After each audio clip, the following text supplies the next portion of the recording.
if you went in there and told him, hey, I'm a new hunter, I've never hunted before, he would set you up, get your draw, get it shooting perfect, get you shooting in there, and that would be a good start. And then, like Kelly said, we hate to see anything suffer, so we practice a lot. You practice sitting It's down, something you gotta get that muscle memory. Whenever I shoot a deer, I don't remember aiming. I don't remember pulling the trigger. I don't remember. It's like something clicks where I've done it so much, it goes to automatic.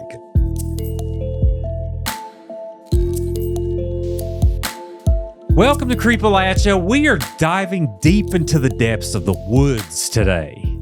And I couldn't be more excited than to welcome the operator of the Full Rut channel that I came across, Dwayne Moore.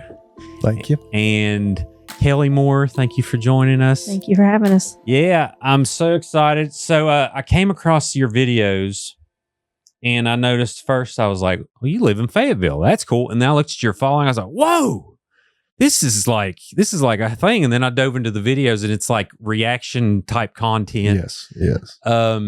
So go ahead and give me some backstory there on you. And we don't necessarily, if you want to get into the channel or whatever you want to do. But, so as far, it definitely didn't start as a reaction type channel. It started back, actually I started in 2008. I killed a monster buck in McDowell County, and it kind of give me shout out. It kind of give me the fever to want to kill big deer. And then I got into the wanting to film the hunts and all that. And at that time, everybody was doing it. So I'm trying to do it. Then me and Kelly got together in 2013, yep. And she got involved. Actually, she came up with the name Full Rut. I was trying to think of a name. I had like a totally different name. I ain't going to say it because it's probably stupid. But I'll say it. She come up with Full Rut, and which was cool. So we started. So Kelly didn't have the experience that I had, but she has the enthusiasm wanting to do it, So I'm teaching her everything, which I thought was cool, and she caught on quick, and we just kept on. So we're trying to do full length videos. We're trying to do 30-minute videos and do a show, get all the sponsors, all that. Well, nobody's got trying to work full time at the federal prison, got kids. Nobody has an attention span to watch a 30-minute hunting video, especially. They may like some of them, but they don't want to watch 30 minutes of me. I figured that out. So we got into the social media, still doing the hunting thing and whatnot. And so I'm pretty quick-witted when it comes to talking trash. And I think I'm kind of funny, ain't it? I think that's why you married me. But anyways. How long y'all been married? We've been married since 2018, but we've been together since 2013. Awesome. Yeah. So we kind of started getting into the reaction type things. And my thing is, I just want to grow it. I want to get as many people watching that channel as I can watch and get them in there and get them laughing and just expose them to the outdoors. Because it's just not about hunting and fishing. It's about the outdoors, fitness, laughing. We do nothing political. If anybody gets on there and starts political stuff, I just get rid of it. I don't want any part. There's plenty of places for that. Sure. Yeah. And it's, I feel the same way. That's so cool. So when you started doing the long versions, did you run into have you ever done video in the past, or did you have any background when it comes to this? Zero. So I went and bought a camera. I think it was one of the Sony AX models. I bought a good one.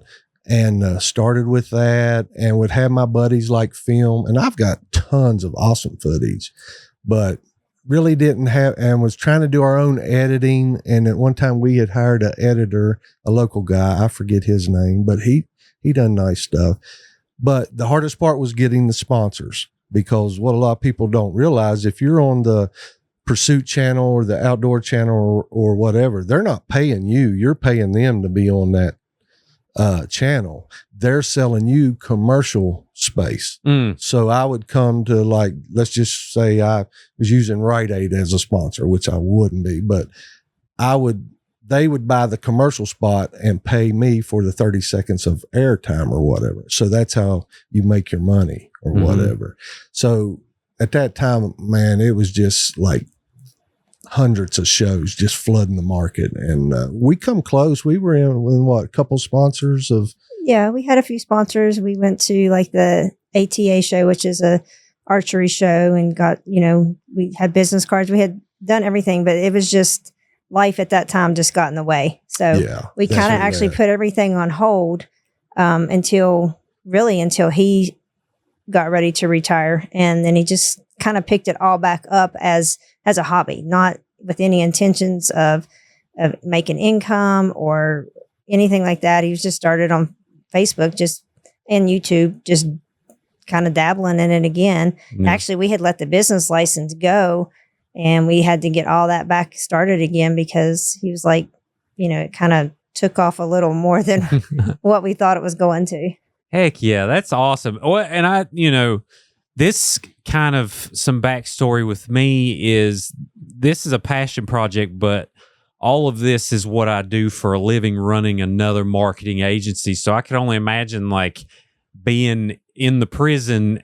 What's your schedule like? I mean, do you work 10-hour shifts? Or? Well, it just varies. I worked a ton of overtime, but I would work midnights and days and evening shift. And I was straight days for the most part. So. Yeah. And she was a supervisor over the medical department. So she was people calling her all hours of the night. I mean, it was a lot, and still trying to raise her kids and trying to hunt. And it was a lot. And then at that time, when I met him, I had worked at FCI Beckley, but I had transferred to FCI McDowell. So I was in, at the prison at Welch. And then that's Federal Corrections Institute. Is that what that meant? Okay. Yes.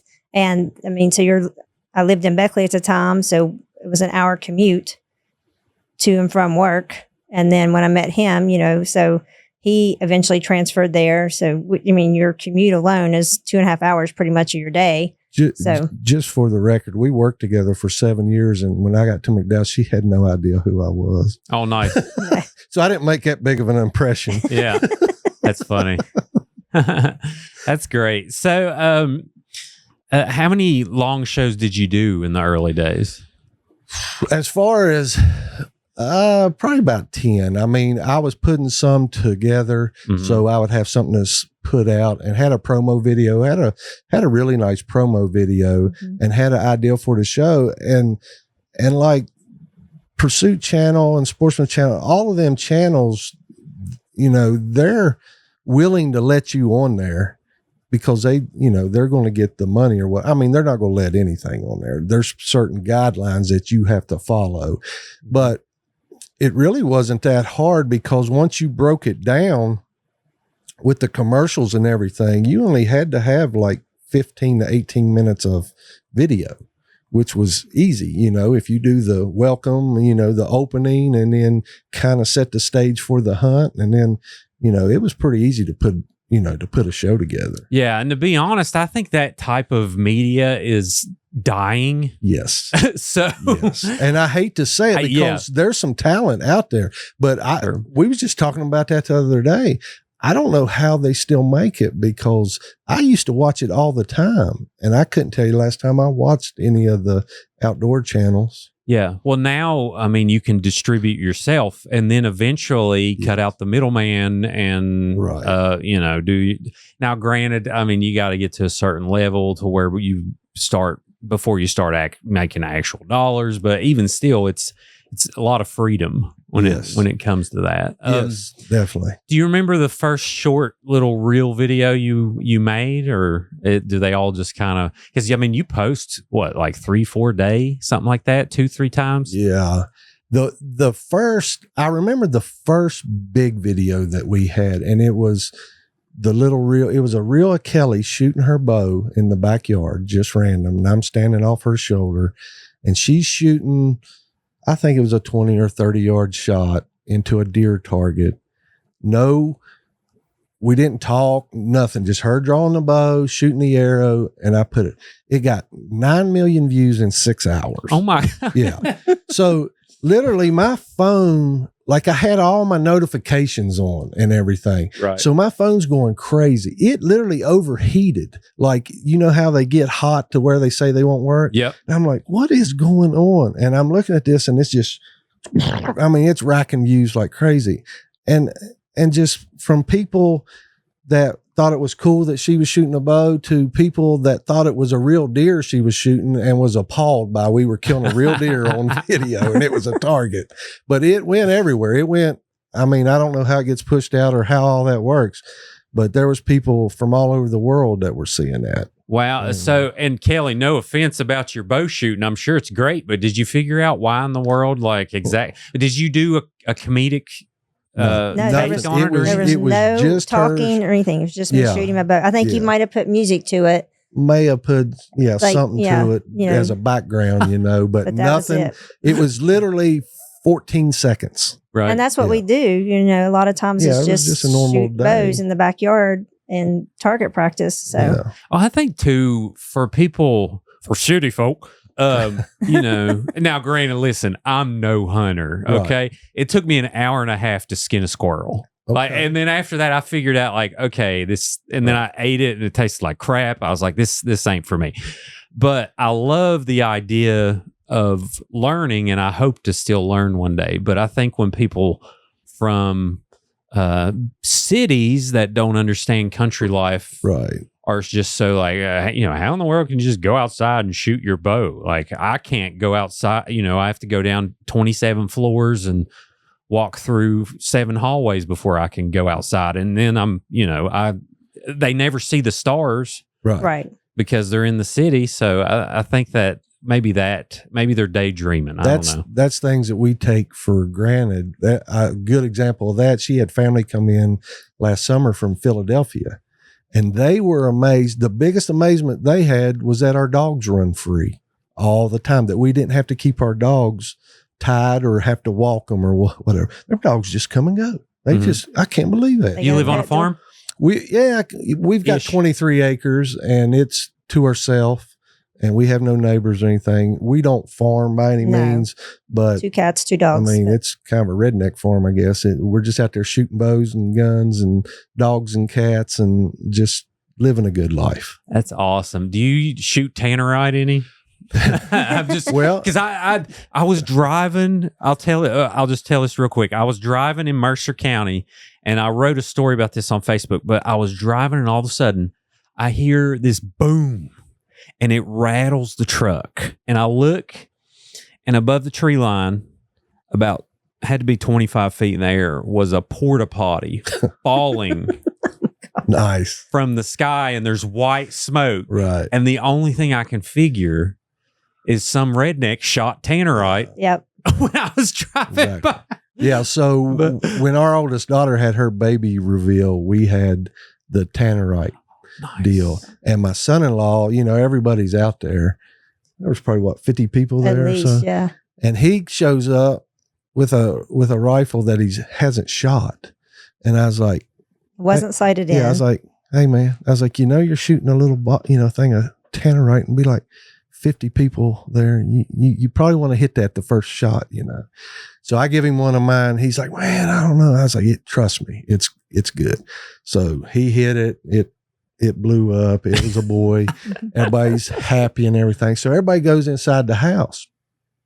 So me and Clay's out there, and he's like, what are we going to do with this other thing of tannerite? Because they had a boy and a girl one. And I said, let's shoot it. He said, all right. So we shot it. And I don't know what happened, but it was the same size and everything. But the second one was way worse of an explosion than the first one. And they were all inside, wasn't expecting it. It rattled all the windows. She said people were hitting the floor in the house. Everything went silent in the house. I instantly got a text out there in the yard like, what I thought are you they doing? hit the propane tank. She thought I shot the propane tank on the camper. Oh, wow. Yeah, which would have been way worse. Yeah, well, every time I see people shoot it, I'm like, how is this legal? I mean, I'm glad it is. I don't know. Yeah. What's the actual use for this stuff? I wonder. I've wondered that Entertainment for myself. sure. Yeah. Yeah, when our family came in from Philly, my cousin's daughter, she shot, what is it, a watermelon? Yeah, I put some tannerite in a watermelon for her, and we blew it up. She thought it was the greatest thing ever. So Yeah. So for the gender, do they make color powder? yes, Yeah. Oh, they do. Yeah. That's cool. It starts off white. Do they put like? I have no Or is it idea. like, wow, you just okay. buy the gender reveal packet, and then like one girl knew what the baby was, my daughter's best friend, and so she set it out. So Yeah. So my wife right now, she's the keeper of the gender for someone in our that's a lot of family. pressure. So it yeah, is a lot of pressure. and I think Rebecca and Chad, I think they listen to the podcast, so I'm sworn to secrecy. Yeah, let's quit talking about But I'm We'll excited. mess up. yeah, but I'm pumped for that. All right, so you done that video. Is there a point to where this started to be like, you know what, this may be my retirement plan, or you know, or is it it's fun, but is it becoming more than that? Yeah, I think when we got to 10,000 followers, because it took us a while, like it sat there for the first year, we was like 2,500 followers or something like that. And because I was strictly just doing the hunting and fishing, and it was kind of dry. And that's kind of I know there's a lot of hunters and fishermen, but are they really going to Facebook Reels to get all their, stuff that they want to watch? So then we got to 10,000. It started picking up a little bit. And then, so one thing I'll tell everyone, if you start a Facebook page, try not to read all the comments, because there's some rough comments out there. Sure. So I started reading the comments though. So I started getting into little Facebook battles with people every once in a while. And I'm pretty slick, but anyways, then I was like, you know what? I ought to just do these little short reels. And to go back, Facebook will send you analytics and stuff. It shows you what your page is doing. Mm-hmm. So I would notice that 15 seconds, people were dropping off my videos, and sometimes sooner than that. So I'm like, I need to make shorter videos, because I was doing the whole 1.5 minute reels or whatever. So when I started doing shorter, to the point, everybody wants action and then whatever, that's when it really started catching on. That's great. And I want to ask some tips. I started the page in January of this year. Yeah. And we're approaching 38,000. Yeah. And which is really, really cool. And we're approaching 4,000 on YouTube, and there's some really cool things happening. And, like you mentioned, eventually you have to, because I'm the type of person, I can't have a backlog. So what I'm going through right now is being okay with not looking at every possible thing that's on the page, because it's more than, if you can spend all day and you won't be able to read the whole thing. Yeah. So I'm curious, did you eventually just have to shut that off? Yeah, I'm there. And I'm definitely there now, because it's just me and her, that's going through it. And this past week has been crazy. Like, we were getting 100,000 followers a day for like 4 or 5 days in a row. So, and all the comments. So I think I looked at it this morning. In the past 90 days, we've had 178 million views, and the comments are up. So you can't go through them all, so it's hard to tell what some of the stuff is. That's so awesome, man. And there's no ads, there's no boosting posts or anything. I never boosted. I never run my own ads. So I guess Facebook runs ads on the bottom of our reels. Oh, so, yeah. So that's where you can see on his reels. Yeah, that's where the well, that's how, Yes. so when you go monetize, that's how you get. Yeah, that's how they get that.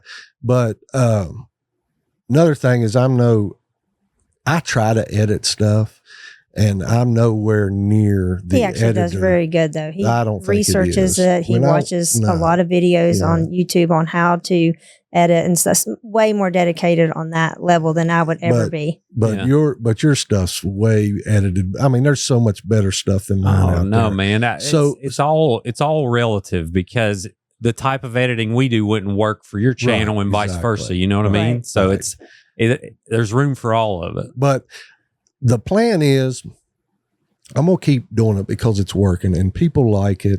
And I get a lot of good stuff too. It's not all bad, when you read the comments. So I'll get people that say, hey, I had a rough day. And then I seen this post and it brightened my day. So I like that, it's not all bad. So I'm going to keep doing that. But then, so there's Full Rut is our main page. And then there's a group on Full Rut called Full Rut Nation. Mm-hmm. And people get an invite when they follow the page to be a part of Full Rut Nation. So I'm going to do Full Rut Nation more hardcore hunting and fishing. It's going to be for experts, beginners, whatever. It's going to be a place for people to get on there and share their hunting stories, sharing their fishing stuff, whatnot, and help people that are new to it. And then it'll be a place for people that's got a ton of experience too. So I'll have something for everybody. People like yourself that want to learn how to gut a deer. Like there'll be things on there. I'm on Full Rut Nation. Yeah. I'm in the group. So and I've been neglecting that. I've been keying on the main page so much but I was thinking about it the other night. I was like, I'm really going to focus on this too and get back to the roots of hunting and fishing. Sure. Do you have a schedule on when you post, or are you like, oh, that's funny, let me do that real quick? So usually, according to the analytics, I go back to that. Usually around lunchtime is a good time for me. And then I'll try to post around 2, 4, and then before bed. And usually stuff I put out in the mornings usually doesn't do really good. And so I just kind of follow that, and it seems to be working. Now, as far as a day goes, it was showing like Sunday, Monday, Tuesday was my peak days, but it varies. It'll change. I think it has a lot to do with what's going on and holidays and stuff like that. Sure. Yeah. The way I figure is like people are usually bored at work. So like what time are they wanting to, start scrolling, zone out a little bit? Yeah. What's Full Rut doing here today? I'm sure he's up to something, So, so that seems to work out well. That's awesome, man. And I figure too on the comments, if there's something really bad, someone will tell me. Yes. So I can kind of go, because I've gotten messages before where they're like, hey, can you, there's this kind of crazy dude that's writing this stuff. Can you look at that comment? I've gotten that a couple times. There's a lot. I've learned there's a lot of haters out there. And a lot of scams. Yeah, a lot of scams. I get that a ton. If you want to scam, post about someone's funeral arrangements or post a GoFundMe. And then I just have these people or these bots that are waiting for the stuff that say, oh, the real news story's here. Click this link. And I'll just have to go in and delete. And I got scammed. I ain't gonna lie. There's one out there and it's been coming and I report it, but it'll come as an email like it's from Meta, which is Facebook, and it'll say you broke a copyright law, and to appeal it, you got to fill this form out. Well, if you click on that form and fill it out, then those people get control of your page. Oh, wow. So they had control of my page early on for like, what was it, a week? Oh, longer than that. And I went at through least 2 weeks. I went through a hard time because when you use their customer service or whatever, you never directly speak to anyone on the phone. All I want to do is talk to someone, but it's all through email. So eventually, they got it fixed. They actually fixed it, and I learned a very good lesson there. Man, that's good to know. I didn't realize and it was like someone over in another country that had tried to steal the page. I mean, and he had to go through, send them stuff, all kinds of stuff, just to prove to him that it was our page. Yeah, Meta will never send you an email on your personal email. It'll be through the page. It'll be through your business side of your Facebook page. It'll give you like a notification. Yes. But man, it looked legit. I mean, they done a good job. So was you freaking out? Yes, I was freaking out bad because it was just starting to do well. And I was like, man, I finally got this page when he started to get monetized too. And I was like, now you got, these two dudes that are admins. This is how bad it was. They were admins to my page, but I wasn't. Oh, wow. So I couldn't go on there and fix anything on my page. I couldn't change anything. So the customer service was like, get on there and do this and this. And I'm like, I cannot do that. Well, we'll have to ask so-and-so, I forget the name, if they'll approve you. And I'm like, well, they're not going to approve me. They're the one to scam me, So I was about to lose I was almost give up. Almost just said the heck with it. And I think that's probably what those people are banking on is this person's going to give up. Yeah. It But stressed he did me not. out. Like he was, and I quit asking about it because I would be like every day, did you get it fixed? Did you get it fixed? Yeah, I was stressed. And he was so stressed that I just quit asking. Yeah. And then they started sending the checks. Oh, I can imagine that's my nightmare is like someone overtake the page and just start blasting and posting crazy stuff and blowing up the brand, well, that's what I was worried about. Yeah. But they never did post anything. They just had, I don't know what they were up to. They just had control of it. Well, I'm assuming that they were going to try to get the money or whatever, which was minimal. Well, you never know. I mean, they may have just had a robot get it and they didn't even get to it yet. Right. It's like, oh, I haven't, I've checked these other 100. Yeah. I haven't made it to full rut yet. Right. So I've probably gotten legit offers from companies and stuff now, but I'm so scared to click on anything. I don't. If they want to get a hold of you, they will. Exactly. Yeah. You know what I mean? Yeah. But that's so awesome. So let's talk about, I want to hear the love story first. So you all were in the prison system. Who made the first move? Who you think made the first move? Okay. I was just okay. I'll just tell the story. So I had been divorced and I had transferred to FCI McDowell. And just at that point in my life was just content for just to be me and my girls. And then he messaged me on Messenger. And I assumed that it was somebody that worked at McDowell at the prison. So, but I didn't even accept it or like the friend request or anything at first. I asked one of the guys that I saw he was a mutual friend with. That's a good friend of mine. I was like, who is this guy? Dwayne Moore. I was like, and he's like, oh, he works at Beckley. And I was like, oh, he must have started after I transferred. And he's like, no, he's worked there for like, I don't know, 5 or 6 years. I was like, I don't know him. He's like, he's a really nice guy. So that's kind of how it started. We just started talking and first date. Where'd you go? Foster's. Well, yeah. No, it was that restaurant. The Irish pub. The Irish pub that used to be right up here at Beckley that closed. So was it? So it was in the right there on Main Street. Was it where Fruits of Labor was? McSomething. What was it? What was it? I don't remember. No, we got to look this up. The Irish pub in Beckley. It's was not it open called now, the Irish right? Pub? No, it was McSomething. Let's see, we got Meagers. Wasn't Foster's. There is Foster's at McBee's. McBee's, that was it. Yeah. Okay. So yeah, it was like actually like February 13th, 14th. So it was right around. I started talking to him like in January. You started talking on Valentine's Day. No, well, that's when we went on our first date. Out in public, so, yeah. She was ashamed of me. It's all right. Nice. How long before you proposed? Oh man! Well, both of us had been married. You saying 13, so 5 years? Yeah, so 18. So it it took us. We were going to make sure. We both wanted to know what we were getting. I mean, we lived together.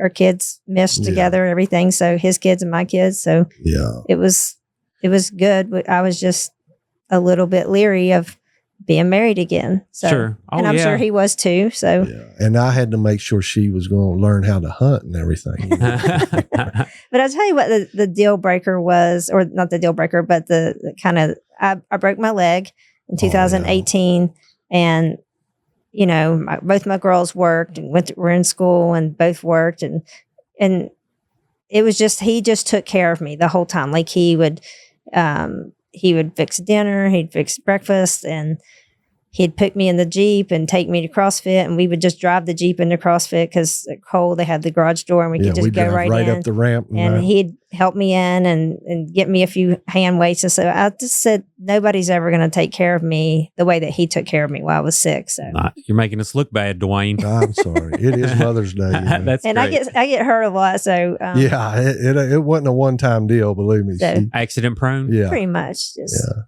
I got you. I'm similar. So, well, that's awesome.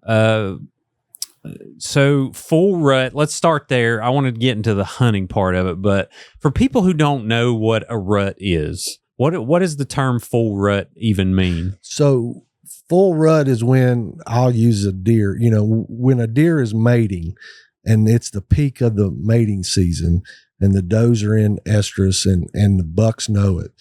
a hunting term is full rut. They're in full rut, which when a deer's in full rut, it's running wild. And that's your best time. Like I've got a house full of trophy deer mounts, and every one of them was killed during the rut, because they're not a big mature buck are very hard to kill, and they come out at night. But during the rut, when it's at peak, they're just running wild all day long. So full rut, she come up with that name. Actually, that's what's on my license plate. So I get a lot of comments about that when I'm riding around, but that's how that came about. And I tell people a lot of times, so that's the name, and it's a hunting fishing show, but we think of it as a lifestyle. Like full rut is just wide open. We are wide open every day. Yeah. Whether we're hunting, fishing, lifting, hiking. She's getting ready to go hike the Grand Canyon. So you don't have to be a hunter or a fisherman to be a part of full rut. You just got to be out there. That's awesome. So I love this because I'm going to give you my very green interpretation of these things. So from what I gather, there's a lot of metaphors, a lot of correlations with life. This is the time when the deer start thinking not with their brains, and they start making bad decisions and going crazy, and then Yes. Okay, so that sounds sounds like humans. I mean, it's yeah. So and there's just that rut is just there's a tiny window. Yeah. What's the window?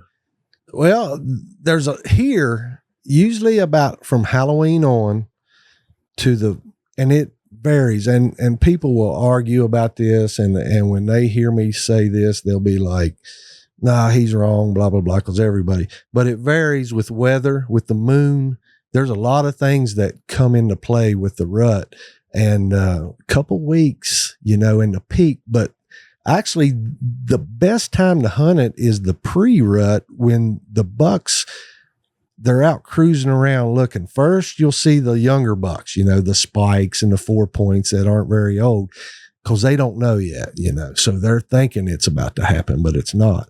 And then you start seeing a little bigger bucks, and they're starting to cruise around more, and that's a good time to get them, because when the full rut comes in, they're running crazy, but that big buck, he's going to find his doe that's in estrus, and he's going to take her out of there. He's going to take her to the roughest spot of the area, and we all know here there's plenty of that.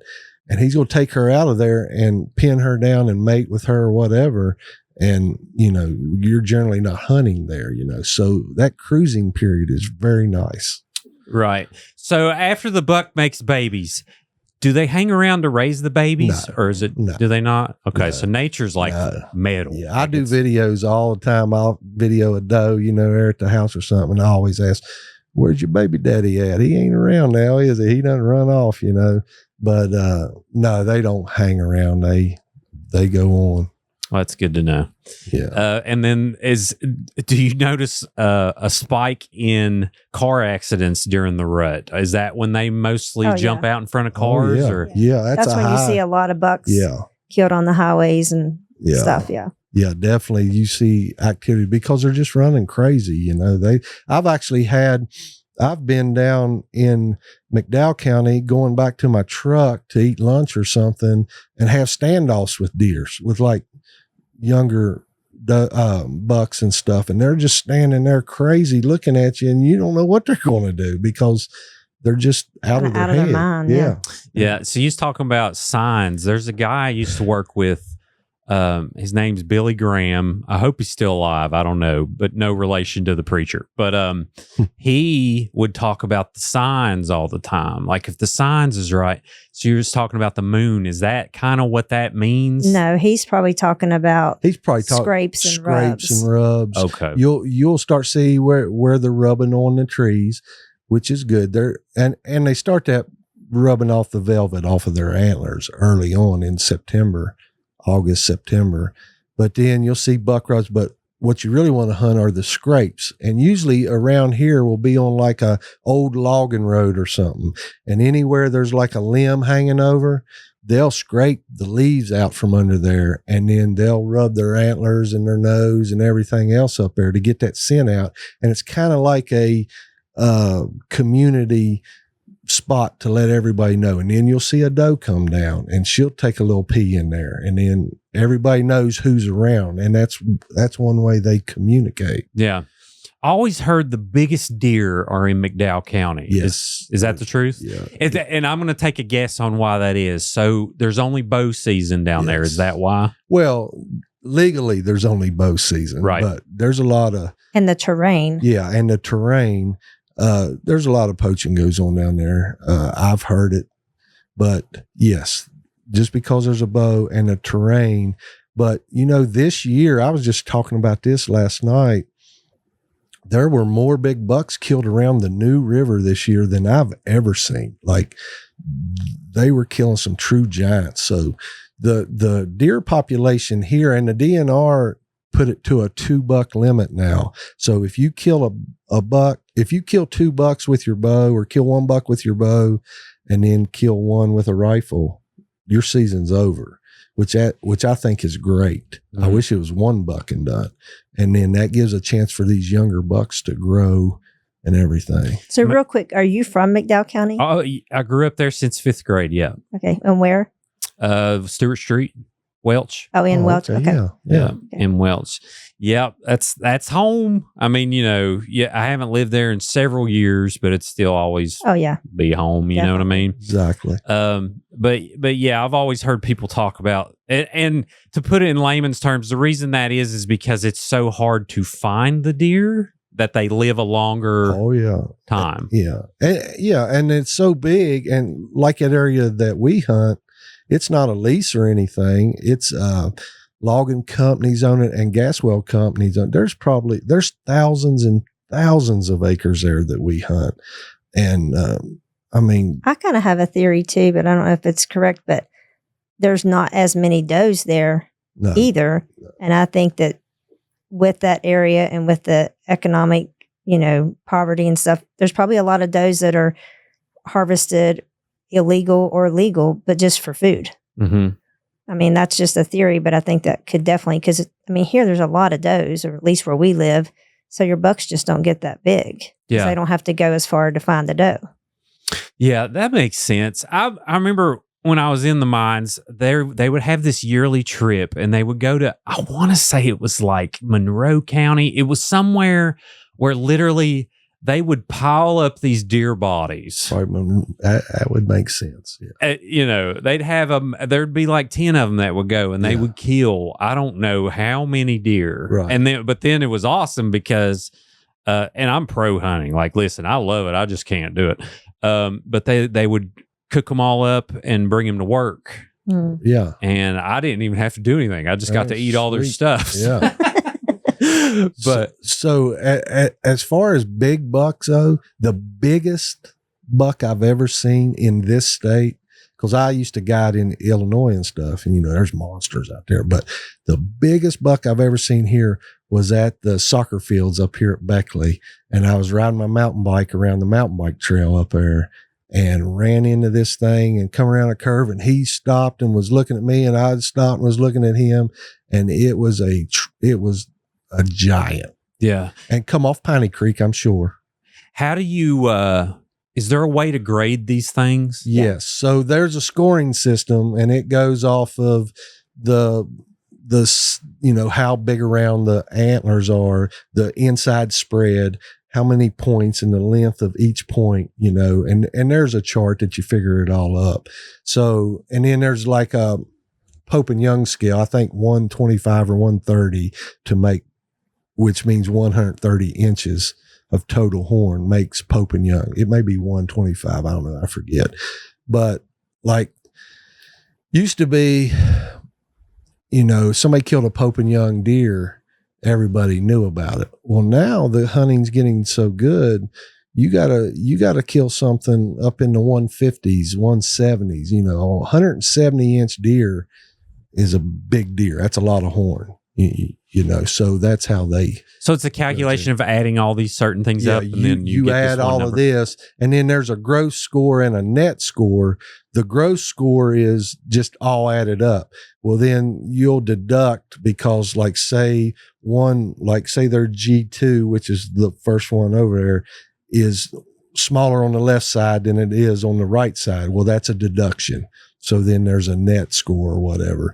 But, yeah, it all, and a lot of people get wrapped up into that, and I blame social media for it because they make it look easy. It's not easy. 150, 160 inch deer is rare, and when you see them, you can ask this lady here, you get your whole body changes. Yeah. You can, I can just target practice. And a lot of times he gets mad because he says, I don't even aim and I'm fine in the yard. But when you see an animal and you're getting ready to take a shot at the animal, it's so hard to keep your composure.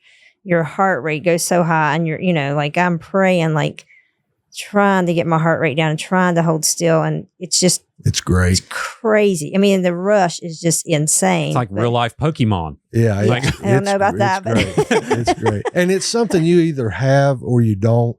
Like my dad didn't hunt. I didn't grow up with a dad that took me hunting all the time. That just wasn't his thing. I had a great dad, but he just didn't hunt or fish. He wouldn't, if you ask him, there's no way he would kill anything. So I just had it. So when my son was growing up, I taught him how to shoot and took him, and he killed his first doe with a bow and didn't shake, didn't get excited. It was just calm, cool, and collected. And I knew then, I was like, well, he's not like me, as far as having this, you get all crazy about it, Yeah, I think, and we need all types of people in the world. Exactly, we need hunters. We need the gatherers and hunters. Yeah. And, like my daughter, she couldn't kill a fly. Right. But I still think it's important to educate her on where this stuff comes from. 100%. You know what I mean? And I don't know if she really gets it yet, but I kind of just described like, okay, well, chicken nuggets are actually processed. Here's what it's made out of. All of the stuff that's left over when they're done killing the chicken, that's what chicken nuggets are, right. And then she's like, okay, well, I don't care. Like, I'm going to have a ranking system on where I want to get chicken nuggets from, But I just think it's so important to, and it's not against anyone's lifestyle. I know that certain people are vegan and certain people get really offended when you talk about hunting. Yeah. But to me, it's like we would not be here if we didn't hunt in the beginning. Because used to, if you didn't hunt, you didn't eat. Right. Now it's like, I'm going to DoorDash some subs or whatever. But so how do you describe hunting to someone who has never been or has never thought about going? Well, that's kind of what we're trying to do. So the whole reaction videos and the humor and all, we're trying to bring people in, and then I filter in our stuff, like our hunting and fishing and stuff, and just ease them in, because just like you said, there's some people that are dead set, like say awful things. Like on our front of our page is a picture of me with a buck and Kelly with a bear. And there was a woman the other day just called Kelly awful things because she killed that poor bear. What they don't understand, and what we try to show them, is that bear that she killed, we fed our family at Christmas with that. They all came to our house. That was our Christmas dinner. Of course, nobody knew it except me and Kelly. We didn't tell them afterwards, because she's a phenomenal cook. Like, she made sliders out of that bear meat that everybody was like, this is the best sliders I've ever ate. And I done a video of it and told them in the video, because I didn't know how it may go. Awesome. And screw that person. Kelly's the nicest person. Yeah. I mean, just been Well, the thing about I think about hunting is I don't like to see any animal suffer. No. And starvation is probably one of the worst things of suffering that you could have, like from a person or an animal, And I think if you don't kill wildlife at some point, that's how they're going to die. Oh, yeah. Their teeth wear down, and eventually they just starve to death because they can't literally bite into food. And then there's the chronic wasting disease. No, is it? Chronic wasting disease. Yeah. Chronic wasting disease now, which is not as bad here yet, but like out in Illinois and Iowa, it's wiped out deer herds out there, and it's awful. Like, you'll find these deer, and I've seen it with my own eyes, and the first thing they go for is water, and they're just walking around in circles like they went insane or something, and just starving, looking, and it's a cruel way to go. Sure. Yeah. And I guess there's a, like, how do you feel? Because my thing is it's, I don't see how, which they don't like factory farming either, but it's not the same, nearly the same thing. Like, if you're hunting and you're harvesting the deer, and, you know, there's people I know that literally make something out of every morsel of the carcass, you know, because you can, like, even do stuff with the hooves and, you know, which I have no clue what that stuff is, but, like, I think there's a line.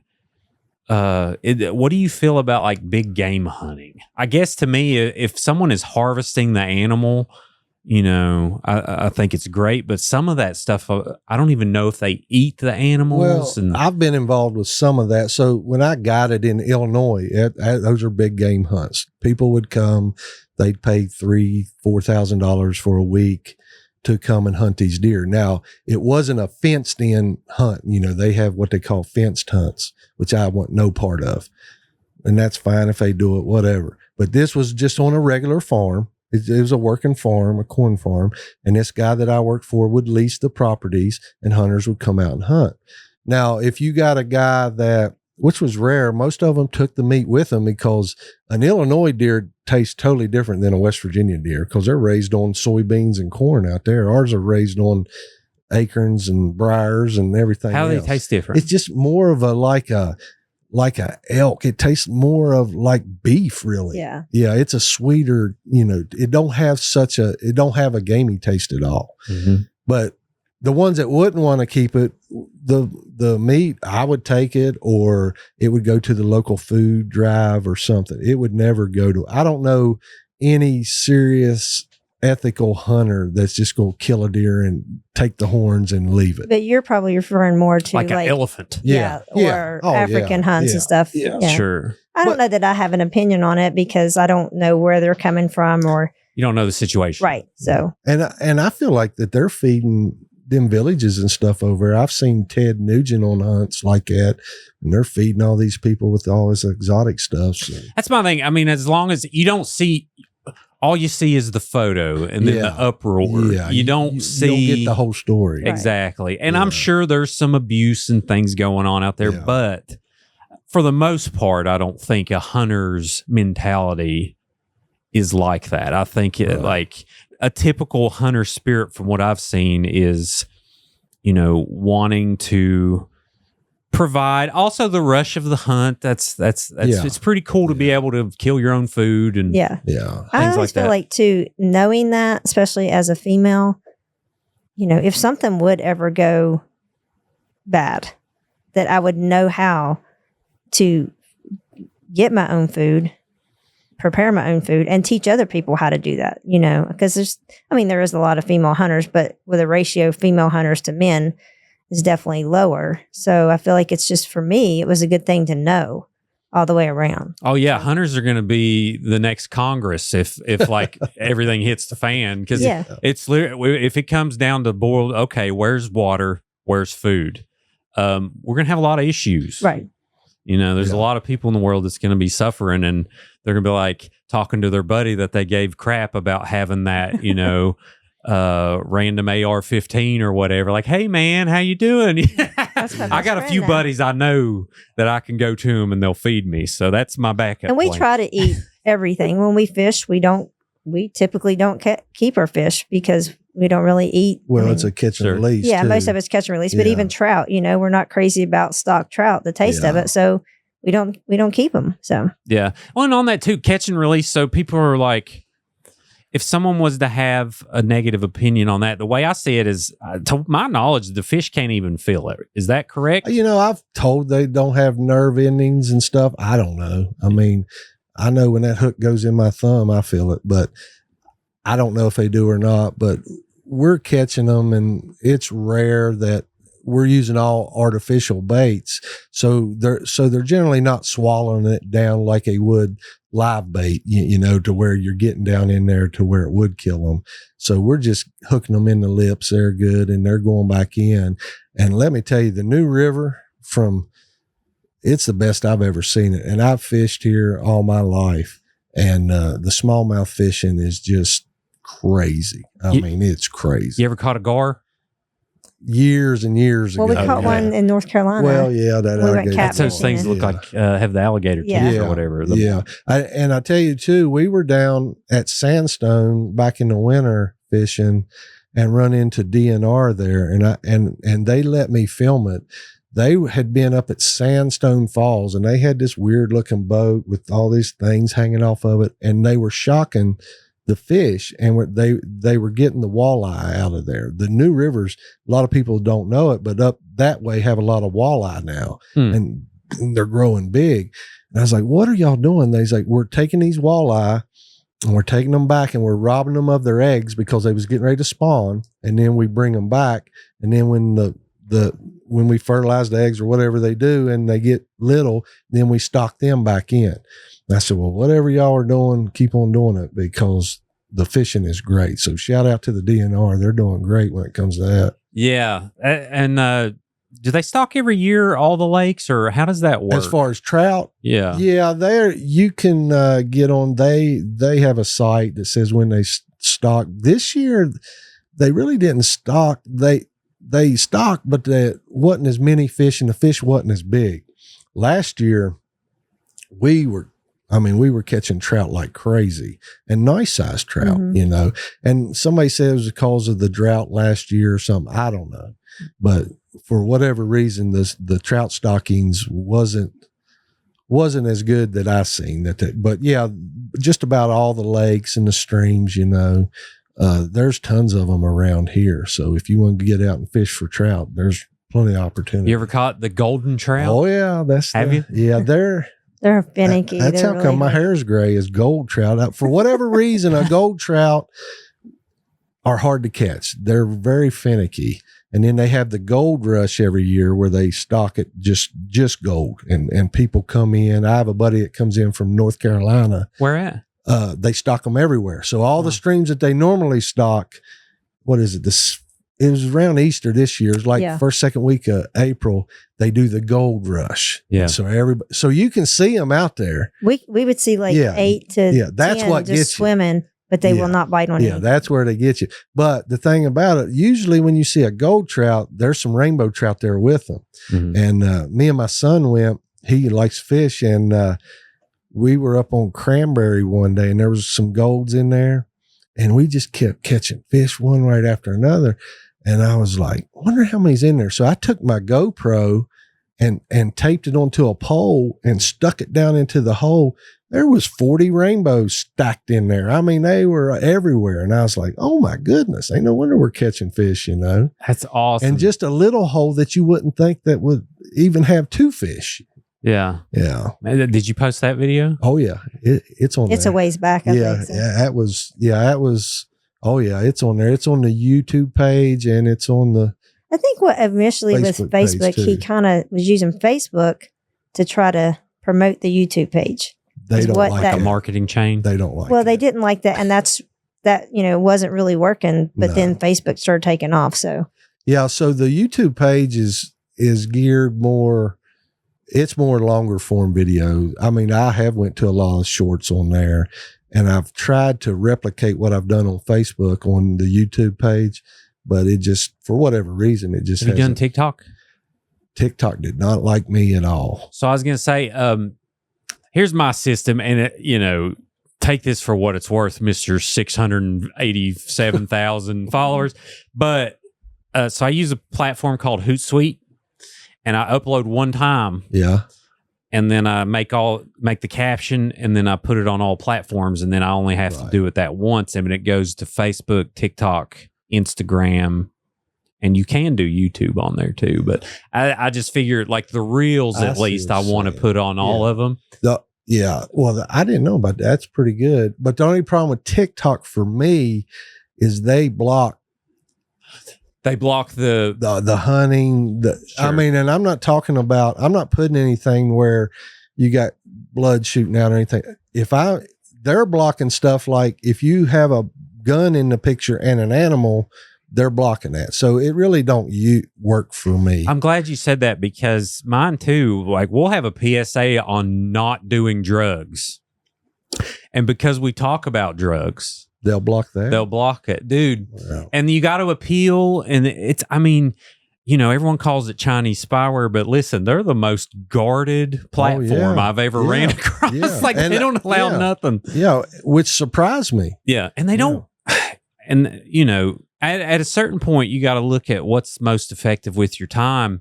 Right. They don't really pay much. Yeah, I don't know. I mean, you really got to blow up. Yeah, I think I may have, and I haven't put the time in. Like once they start blocking stuff, I'm like, I can't do this. It's like, so first you got to get over 1,000 views. And then after that, every 1,000 views gets like 4 to 6 cents. Right. So think about how many now, of course, if you get millions and millions and millions, it'll do really well. But the reason I like Facebook is because you can it monetizes everything you post. Yes. Which I think is the most fair way to do it. But. Which is how we kind of got started. I was posting trail cam pictures. Like I'd get a trail cam picture in McDowell County and it would be like a buck and a doe. Well, I would go on a little meme app where I can make memes out of it, and I'd put little bubbles on it and make the deer talking to each other, like stupid stuff. Yeah. Like, like it's the rut. How come you never take me out during the day? Or, just stuff like it. And these were getting millions of views and they were getting me followers, and that's how I kind of got to the 10,000. And then I progressed from there to the reels, to the shorter reels. And then, so now it's a mix of both. I try to mix it up. That's so cool. So, all right. So we got kind of some basics of hunting. I want to start from the beginning. Let's say, what do I need to go out and buy to be a deer hunter? I mean, can I do it with just, so a knife? So are you going to bow hunt or are you going to gun hunt? Oh, I would say I would be, well, see that opens up a whole new thing too, is because like, do I need gun training? I feel like I do. Well, I feel like I shouldn't just go out in the woods and just start firing away. If you was, now I may be wrong on this, but I think if you was born after 1975, you'll have to take a hunter education class. Hunter safety class. Yeah. So which the DNR gives, and that gives you the basics of rifle safety and hunting safety and blah, blah, blah, which I think's a good thing. That's comforting. Yes. For people that don't know nothing. And then from there, I mean, that's how I started. Like I said, my dad didn't hunt. Well, my uncle hunted, but he didn't know what he was doing. He took me, he gave me an old bow. It was a Bear Whitetail 2. This was in like 83. I'll show my age.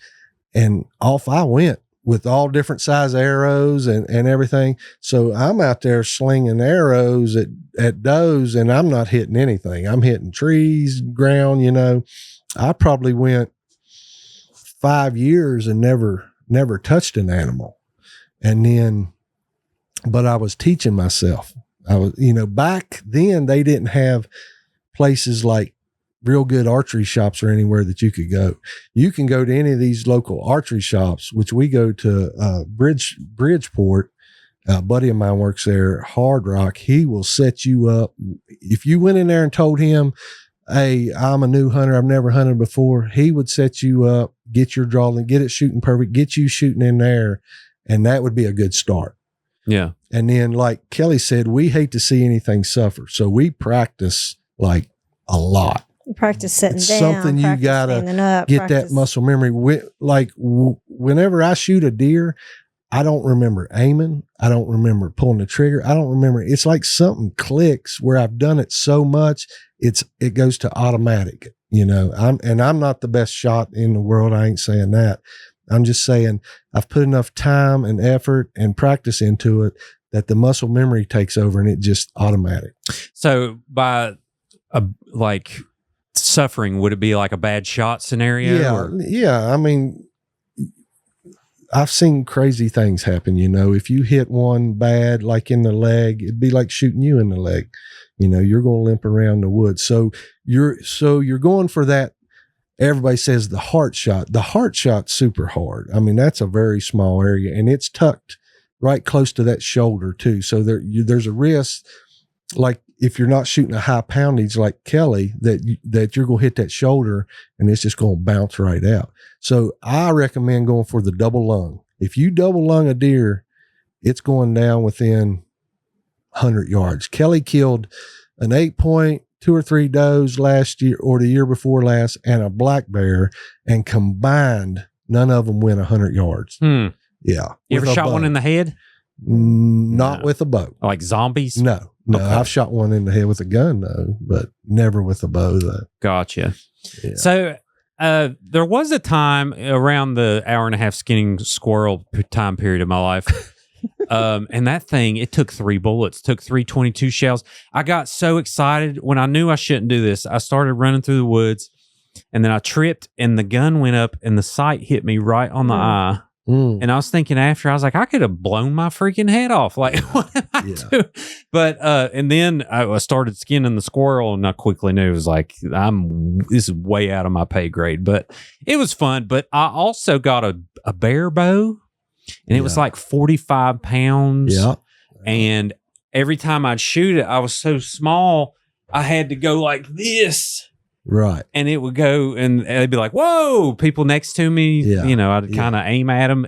Are those things so hard to pull back still, or are they a little easier now? They've come so far. Like, what is yours at 50 pounds or something now? I think it's 47, the new one. Yeah. And it's so smooth. I mean, they've come, and people get caught up in the brand. I'm a Matthews guy, I'm a Hoyt guy, whatever.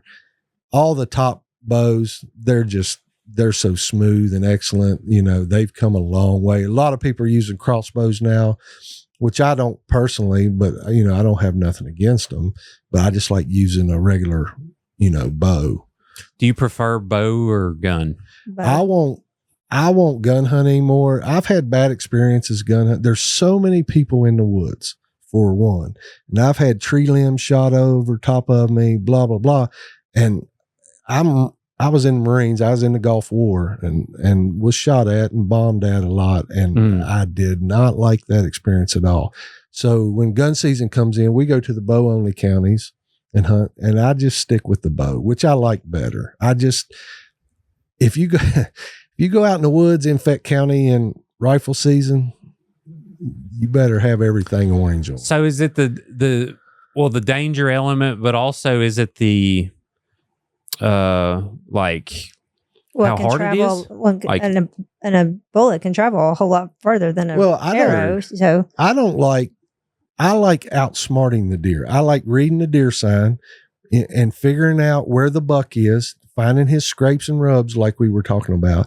Well, when you go out rifle hunting, if you're hunting public land, now if you have somewhere private, you could probably do all that. But if you're hunting public land during rifle season, all that's out the window because you got so many people coming in the woods. The deer are not in their normal patterns. So you may have patterned one and played the chess game, but now all that's gone. It's just a lot more luck. Sure. And yeah, it's easier to pull a trigger on a deer, but are you pulling a trigger on one that's running by you 100 mile an hour, or you pulling, you shoot one with a bow that's standing still? And I think it would be more fulfilling to hit it with a bow because for one, you got to get closer. It's more personal. Yeah. It's more primitive. It's kind of like you're still not equally matched, but closer. Right. Yeah. It's more sporting for sure. Yeah. Now don't get me wrong. These gun hunters will be like, I'm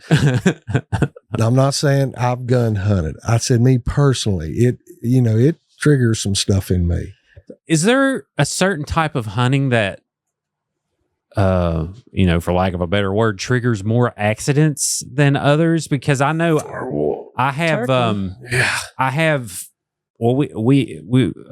a friend whose husband was lost due to a turkey this was turkey accident. spring gobbler season. And I think I remember reading like you don't have to wear orange turkey hunting. No, Is that correct? Well, if you think about it. You're fully camouflaged, sitting in a bush, making a turkey call.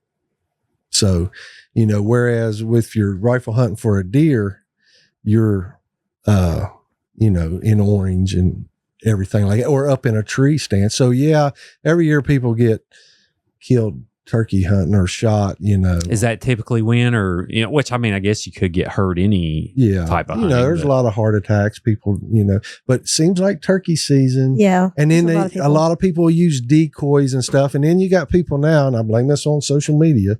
You'll see videos of people hiding behind a turkey fan and crawling towards turkeys, making turkey calls. Well, my goodness. Putting a bullseye on you. I mean, you're pretty much asking, if you're on public land, if you're on private land, you could probably get by with that. But you can't really wear orange or anything with turkey because they see so well. So are deer colorblind? I've always heard that, but deer smell. So everything's got a different element. Yeah. So it's like a black bear supposedly can't see as well as a deer, but their smells like better than a deer. They can smell you out, which she attracts bear like crazy. She had one climb up her tree this year. I think I wear patchouli, and I think it must be that. Oh, even though I don't wear it in the woods, I think it's just I'm almost going to start wearing patchouli. Must be soaking my skin where it's oil, and I never get the smell completely gone because inevitably, I have bear come in on me. Yeah, because we're not hunting over any corn or anything. That's what these deer hunters run into now. The numbers are so high on the bear. So if you're baiting deer with corn, the bear are coming in. The bear are going to get your corn pile. You ain't going to put a deer feeder out and not have a bear around here. In McDowell County this year, I had it everywhere. We were deer hunting, but I heard something, just a twig or something, and I kind of turned, and I was in my tree stand, and I saw the bear, and it came right up, and my safety rope was like part of it was hanging down. He started playing with that and the strap to my tree stand to the ladder. Are you freaking out? And he started coming up. She's texting me going, him. I got a bear coming up. A bear coming up my stand. But when he started to come up the tree, like my heart rate got up a little bit. So he kind of looked up at me and I looked down at him and he ran. So, but yeah. Yeah, you gave it the finger. Was like, go away. No, I didn't talk to him. A bear's curious. Yeah, right. But kind of like a big dog or something. Yeah. Like there's rarely a black bear attack, right? To my knowledge, I was talking about this the other day, and I'm sure the internet will correct us if we're wrong. Perfect. I don't know of anybody being attacked by a black bear in West Virginia. I mean, hunting or whatever. Typically brown bears. Yeah, like grizzlies and stuff. Like I shared a video today before I came here of a guy feeding a grizzly some potato chips or something, and it attacks him. And somebody commented on there that, he lost his life doing that. Oh, really? Yeah. And my comment was, well, obviously he wasn't very smart. And then I blame his buddies because his buddies must not liked him very much either. Somebody should have told him, you don't feed a grizzly bear because when you run out of food, you're the food. But as far as black bear around here, now, I'm sure if you get between a big sow and her cubs and that cub makes that crying noise, then things will get interesting. If they're starving. Yeah. Or something. I've heard I've read in Tennessee of, which there's so many around Smoky Mountains, Sevierville area that, like there was an attack and then one little girl, she was like 4 years old and the bear ate her. Oh. But when they autopsied the bear, they killed it. It was literally starving to death. Yeah. So why do you think that is? Because all the cabins and all the cookouts and they must be protected. I don't think I don't think they have a bear season. Which there, so. I've tried every time I see a DNR guy, they probably hate me, but I'm like, when are y'all gonna get baiting bears? They need to let these outfitters that are around. You can take a person on a deer hunt or whatever, but you can't take a person on a bear hunt. They can't pay to come kill a bear. They need to kill these bears. And everybody thinks that the hound hunters are killing all these bears. They're not killing any bears. They like running the bears. And they're killing some bears, but a lot of the ones that I know, they're treeing the bear and going on about their business, Right. I know in New Jersey, had heard like New Jersey had banned, some politician went in there and had banned bear hunting like completely in the whole state. And the ratio of bears to people was like, it was crazy. I mean, they were overtaking. And I think that they just recently have like changed that law and have like allowed bear hunting back in there. I'm not sure. So I'm sure somebody on Facebook will correct us on that. Yeah. It good. Was like, and it's just one of these, animal lovers, like, thought that they were doing this great thing by protecting the bears, but in reality, you're not. Yeah. And listen, I love cute teddy bears, but these things will decapitate your whole family with one swipe. Like, now, and overpopulation is the problem. Like, you don't want to make them go extinct, obviously, but overpopulation would be a real issue. Let's just say we just stopped killing deer and bear and just let them do whatever. Yeah. I mean, it'd be like Walking Dead going to the grocery store. If that happens, I'm going to buy a body shop at that point because I'm going to be fixing some cars. Right. Because everybody's going to be hitting bears and deer and everything else. And on that, so they've introduced elk several years ago. There's no elk hunting in West Virginia yet, correct? Yes, there is? There is Logan some like County. Mingo, Logan, down in them southern some of the southern counties. And I had a buddy kill one. Where did he kill it? It was he lives in like Richlands, Virginia, but it was around the Princeton, Bluefield, somewhere on the Virginia line there. And they're starting to work their way in. Yeah, it had migrated and he killed it. Do they have like a lottery system for tags? I'm pretty sure of that. Yeah. And then it's like Kentucky. I've tried to get drawn for a Kentucky tag for years. And unless you're a resident of Kentucky, it's hard. Dude, you talk about a walking dinosaur, elk. Yeah. Or like a moose. Yeah. You don't realize how big a moose is. I've never seen a moose live, but just from the video. Just the videos of being next to a car. Yeah, just gigantic. I've seen them. I was in Maine for 2 weeks when I was younger, rafting, and they're massive. Imagine. And there's signs everywhere that say moose kill more people than people kill moose. Because when you hit a moose, they just fall into the windshield, kill the people, and just they get up, stumble off, and they're fine. Oh yeah, you hit a moose, and a minivan full of your family are no longer on this earth. Like it's not like you just clip a deer and they run off. Right. It's or you kill the deer. Like the moose are just they're so tall that it just kind of knocks their legs out from under them and crushes the people. So. Yeah, it's like hitting a semi truck. Yeah, I got going back to the bear and the turkey. I got a great story I want to share. Oh, let's go. Back when I was trying to film, the hunts for the hunting show, me and my buddy was turkey hunting, and we were sitting. There was a fallen tree there, and he was sitting right off my shoulder with the camera on a tripod, and we had a turkey decoy down over the hill, and I was calling. Well, a black bear came down the road, the little logging road, and I kind of nudged him, and he was filming it, and we was like, all right, that's cool. So a little bit of time passed, and I'm sitting there calling and stuff, and we hear some turkeys gobbling and stuff. And you know how you can just feel something looking at you? I kind of had that feeling. And we're fully camouflaged. Got the face mask, gloves, everything. Deer pee everywhere. Well, no, that's not for the turkey, but yeah. Okay. Yeah. Sorry. Yeah, we're just covered all the way. And the wind's blowing towards the decoy. So none of our scent's going back. So I kind of look out the corner of my eye, and there's a coyote, and it's literally right on my buddy's shoulder, like looking at that decoy. Has no idea we're there. And he has no idea. My buddy that's filming, he has no idea. Well, I guess when he seen me look around, he looked around, and he squalled because that coyote's right in his face. And when he squalled, that coyote ran, and it looked like something off of Tom and Jerry or something. That coyote's eyes just went great big. I'll never forget it. And he ran in front of me, and I swung that turkey gun. I shot that coyote, and it hit him in the hind end, and it brought him up on a tree, and he fell down and he ran. Well, I jumped up and chased him, was going to shoot him again, kill him, and he run off a cliff. There was a cliff there, and he went off that cliff, and I was like, man. So I'm walking back up to my buddy, and he shook, like it shook him bad, and he dipped snuff, and he was trying to get a dip of snuff, and he was shaking so hard that snuff was going everywhere. And I said, man, are you all right?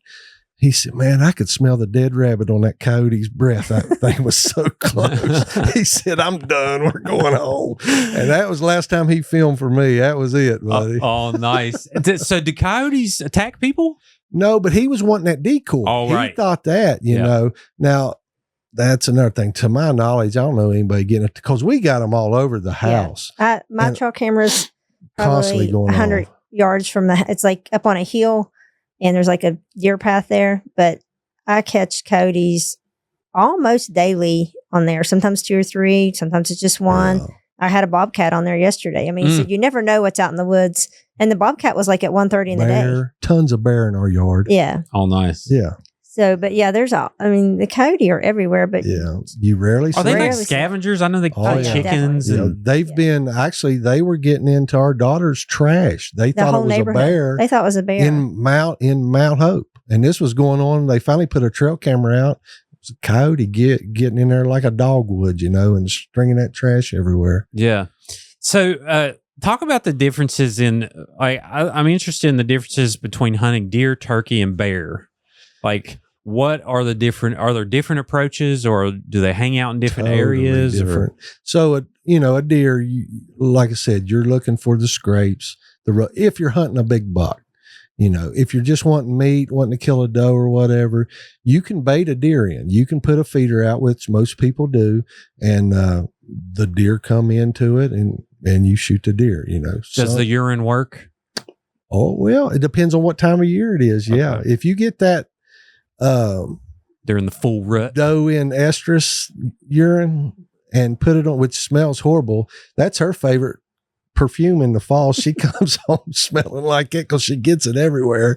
But Is it real or is it manufactured? well, Some of it's there's some of it's artificial, but real. some of it's real. Yeah, if you get the real stuff, a lot of companies will freeze it and stuff, and it's legit. But yeah, you do like it. A bear, even though there's a lot of bear now, you really don't see them that often unless you're hunting over bait, and then you run into the problem. Then you can't kill the bear over the bait. Well, people say, well, I was baiting a deer, but it don't matter what you're baiting. If the bear's over the bait, you're killed a bear over bait, and it's illegal, So as far as just setting out in the woods, it's hard to kill a bear, unless you're got patchouli. Yeah. I mean, one morning I was just eating, I went early and I had taken like oatmeal, what had berries in it, blueberries and raspberries and blackberries. I thought that's what it came in. I didn't shoot that one, but then, I mean, it just was like almost every time I'd get my tree stand, not every time, but it was pretty frequent. I was having a bear come in. So, and then the one bear we killed, it was so hard for me and him I'm just not strong enough to tell him your gut in the bear story.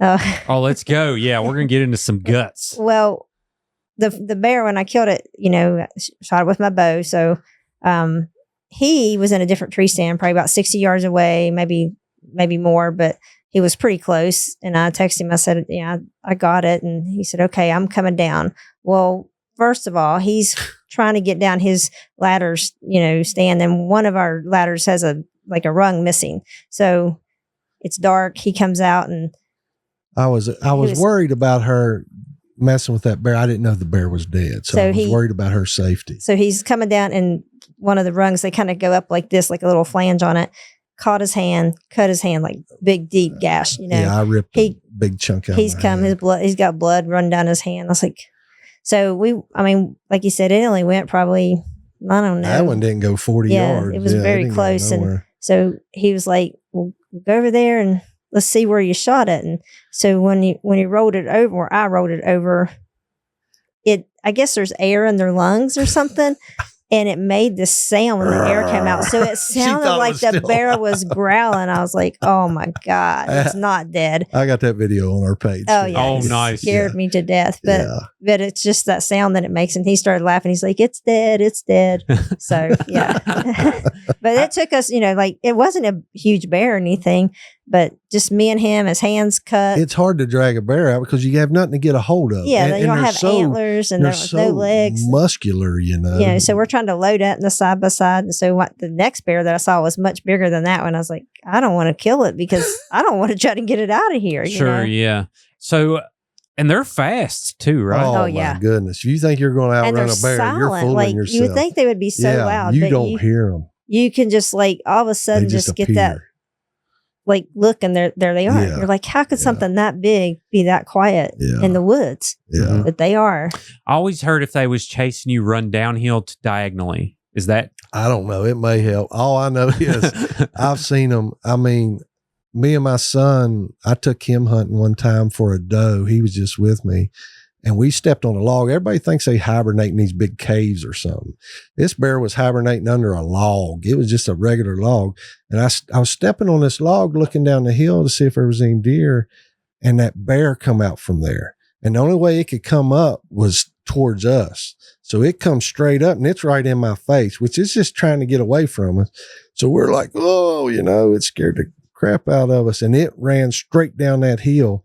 And that bear was, and I had a tag. I was going to shoot it. It was gone in an instant, off that hill in the white snow. I mean, that thing was gone before I could grab the gun from Colton and shoot that thing. It was gone. Yeah, so they're fast. I always heard you can't eat a hibernated bear, or you got to wait a certain time. Is that not a thing? I don't know about that, but I do know with bear, you do need to cook it. Yeah, very good, and make sure you check the temperature and stuff because regardless, they all carry like parasites and stuff. And trichinosis, is that what's called? Something like that. Yeah. So let's talk about that. So everything I've ever ate, well, not everything. Everything I've ever been involved in trying to cook has this, it tastes straight out of a tree root. Like it just has a gamey, I wish we would have brought you some. Yeah, because the deer, like the main thing is just to cook it, and bear too, but specifically deer, is just cook it low and slow. Just like, because it's not tough. Or, I mean, if it's like a real thin tenderloin or the inner loin, one of the deer that, I don't know if you killed that one or I did, but like the minute pretty much after we gutted it, he cut the inner loin out. I went in and just rubbed some flour and salt and pepper on it and fried it in butter. So good.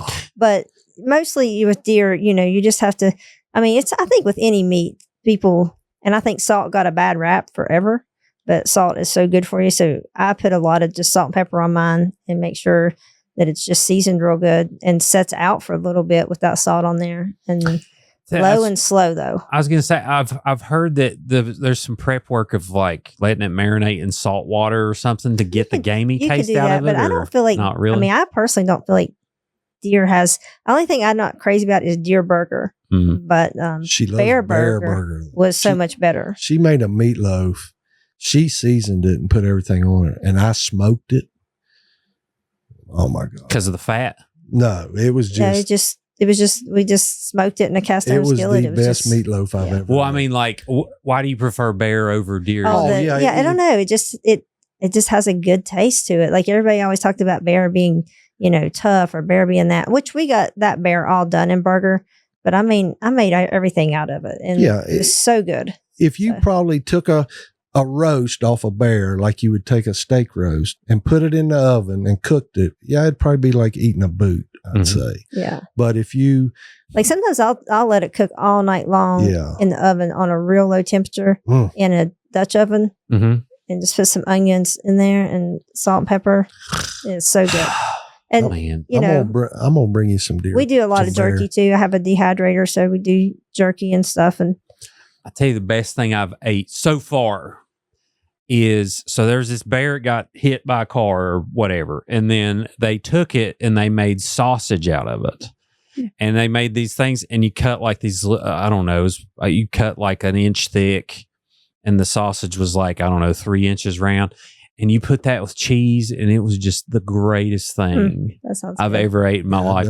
That's so far, that's the best. And I think, I don't know if y'all know Caleb Cooper, but he lives in Pineville, and he does a lot of like dehydrating and sausage making, stuff like that. I don't know if he made that or not. But anyway, that's the best thing I've had so far. But I've had like real good bear burger, and I just know the one squirrel I killed in my life tasted like hammered, just hammered ass. I just got to say it. Okay. Ain't no good way of putting it in. Yeah. It was not good. And, but everything else where other people handle it has been exquisite. So well, he killed a gobbler the other day, and we took it, like, didn't even freeze it or anything. We just and I Breasted put it out. in a brine with apples, and there's a bunch of different herbs and stuff, and brined it for about 18 hours, and then we did it on the smoker. It was really good. So, Yeah, it was real. It was real good. is smoker your preferred method? Oh yeah, it is Yeah. now. We just started smoking whenever we retired, and which it was her idea. She was like, "Let's get a smoker," and we did, and oh yeah, Smoke a it's a lot, game yeah. changer. Do you keep your fridges packed? Yeah. Oh yeah. How long does, like, let's just say you kill one average sized deer. How long can you make that last? With us, usually we eat it's just me and her at home now. So I don't know, we'll eat 3-4 deer a year. Yeah, and like this year, I killed a spike and I gave it to my mom and dad, just because they like deer meat too. So, and we already had 1 or 2 already in there, so I gave that to them. So Yeah. I imagine it would last. You kill a bear, I'd say that lasts years. Yeah, that's a lot No, of bear we burger. went through that we bear go through it fast. quick. I'm telling you, when she says we like it the best, we like it the best. And then his friend from North Carolina that comes up to fish, he brought us some elk burger. And yeah, I cooked that on the Blackstone. it was great. The cranberry, that was so Probably the good, best. so. Yeah, we was out fishing and we got a little portable Blackstone and was cooking that up. It was great. It was really good. Yeah. I've bought some. Man, I think it's upstairs still in the freezer because I don't know what to do with it. But I bought some elk steaks online, and I don't know if that's legal or not. But Oh yeah. I did, and I was too afraid to cook it. Do you just cook it like regular Yeah. steak, or They're about like a cow, Yeah. So they're eating pretty much the same thing. yeah? They're just- How does the cuts work on deer? Do they have like ribeye parts of the No, deer? cuts are or- usually like tenderloin, and then Well, you can got- have a roast yeah, and the hams. the ham steaks, and then but then a lot of people get a lot of burger out of it too. Yeah. So just I heard tenderloin is the best. it is the best. Which I've had that. I had that back in the mines, and it was really, really good. They make biscuits, and oh man, I miss it. But that's what. Can you legally? Can I pay someone money to go out and hunt me something and then bring it to me? Or is I think that may be illegal. I mean, most hunters. I mean, if someone asked me if I knew you didn't hunt and you wanted a deer, if you want a deer, I'll shoot you a deer this fall, and you can just buy a have it. license. Well, I don't know if you could do that if I killed it, but he tagged it under him. I I don't know. So We'd have to look into yeah, that. I'd have to ask, and I do that a lot. Or we could just teach you to hunt, Yeah, Sure. I mean, that's Yeah. really what I need to do. and then you could gut your own deer. there you go. Where I film everything. Well, tell them how you gut a deer. So Okay, yeah. So I just shot this deer right in the head, and it's laying right in front of me. Right. What do I do first? Well, is it a buck or a doe? It's a buck. It's a Okay. big fat buck Right, from well- McDowell County. Well, son. first thing, make sure that it's dead. Okay, because people laugh, but sometimes they run up on them. Like I have an uncle that he thought one was dead and was getting over top of it to flip it over, and it stood up, and he actually rode it like a pony for about 5 yards through the woods before he fell out. Mm. So make sure it's dead, because if you kill a big 12-point buck, it's gonna hurt when he hits you. And then you just flip them over on their back. However, I like to get on a bank or something if I can, because I want everything to kind of run down. And you just hold the legs apart. On a buck, the first thing you're going to do is grab a hold of his, and you're going to cut that off. Get that off to the side. Castrate the buck. Castrate the buck. And then you got to be easy there, because all the stomach and everything, there's a liner there. There's the fur, the skin, and then there's like a liner there. So if you go up through there easy, you can cut around all that. And once you do it a few times, you can get it where it's all in that sack, and you can pretty much just roll that buck over and it'll all come out together in like a sack, like a baby being born. So it's like and then you don't get, but if you stick that knife too deep in there, you're going to get into that stomach and bowel, and you're going to get a special smell in your face that some people, I mean, it's pretty rank. Does that spoil the meat? No. no. But it just kind of, sometimes you have that smell in your head for a long time. Yeah. And then once you get the guts out, you're going to get up in there and get the heart and the lungs and all that. So you're reaching up in the rib cage. What I like to do is I carry a big enough knife where I can just split them ribs and I can just get up in there and see it. Because what a lot of people do, and a lot of people get hurt, is they'll get their hand up in there and they'll grab hold, and then they'll stick the knife up in there and trying to cut that stuff blind, they can't see, and they end up cutting their fingers. And I've seen it happen a million times. And then too, if you're bow hunting, you got to make sure that the broadhead's not in there. Yeah. Like if you shoot one, you stick it, like say you shoot it in the lungs, it don't go all the way through. Well, there's a broadhead in there somewhere. A lot of times the arrow will break off in there, and you're running your hand up in there, grabbing that razor sharp broadhead, and you get cut like that too. Mm-hmm. And then you're bleeding, the deer's bleeding. I don't want to mix my blood and all that up. I don't know if So when you shoot them in the lungs, is that the pictures? Some of the pictures you look at, the blood looks hyper real. It's like a really light red. Is that the lung shot that does that? Or and then because what I assumed is that's blood that hasn't. I don't know if hasn't had oxygen hit it yet. I don't know. I don't know what I'm talking about. But yeah, you can. I mean, they actually make an arrow. I can't remember the company that makes them, but has like a white sleeve on it. That when you shoot, if you get a pass through or you find the arrow, you can look at that and it kind of lets you know what type of blood it is. Like obviously if there's any, if it's just pure red blood, like you're talking about, you've got a double lung or a heart or something. Now, if there's any kind of brown on that or anything like that, then you've got it back in the guts. You've hit some of that bowel and some of that stomach stuff. You better give them a while. Like the next day, it's going to take a while. And what do you mean by give it a while? It's going to take them a long time to die. And if you keep keep trying to follow it, and that's then it might run. It's going to keep running. It'll get up and run more. Like I had one I kind of shot back this year. I found my arrow in it, then I found like a little bit of meat, a little bit of So he's like, "Well, you got a bad shot on it."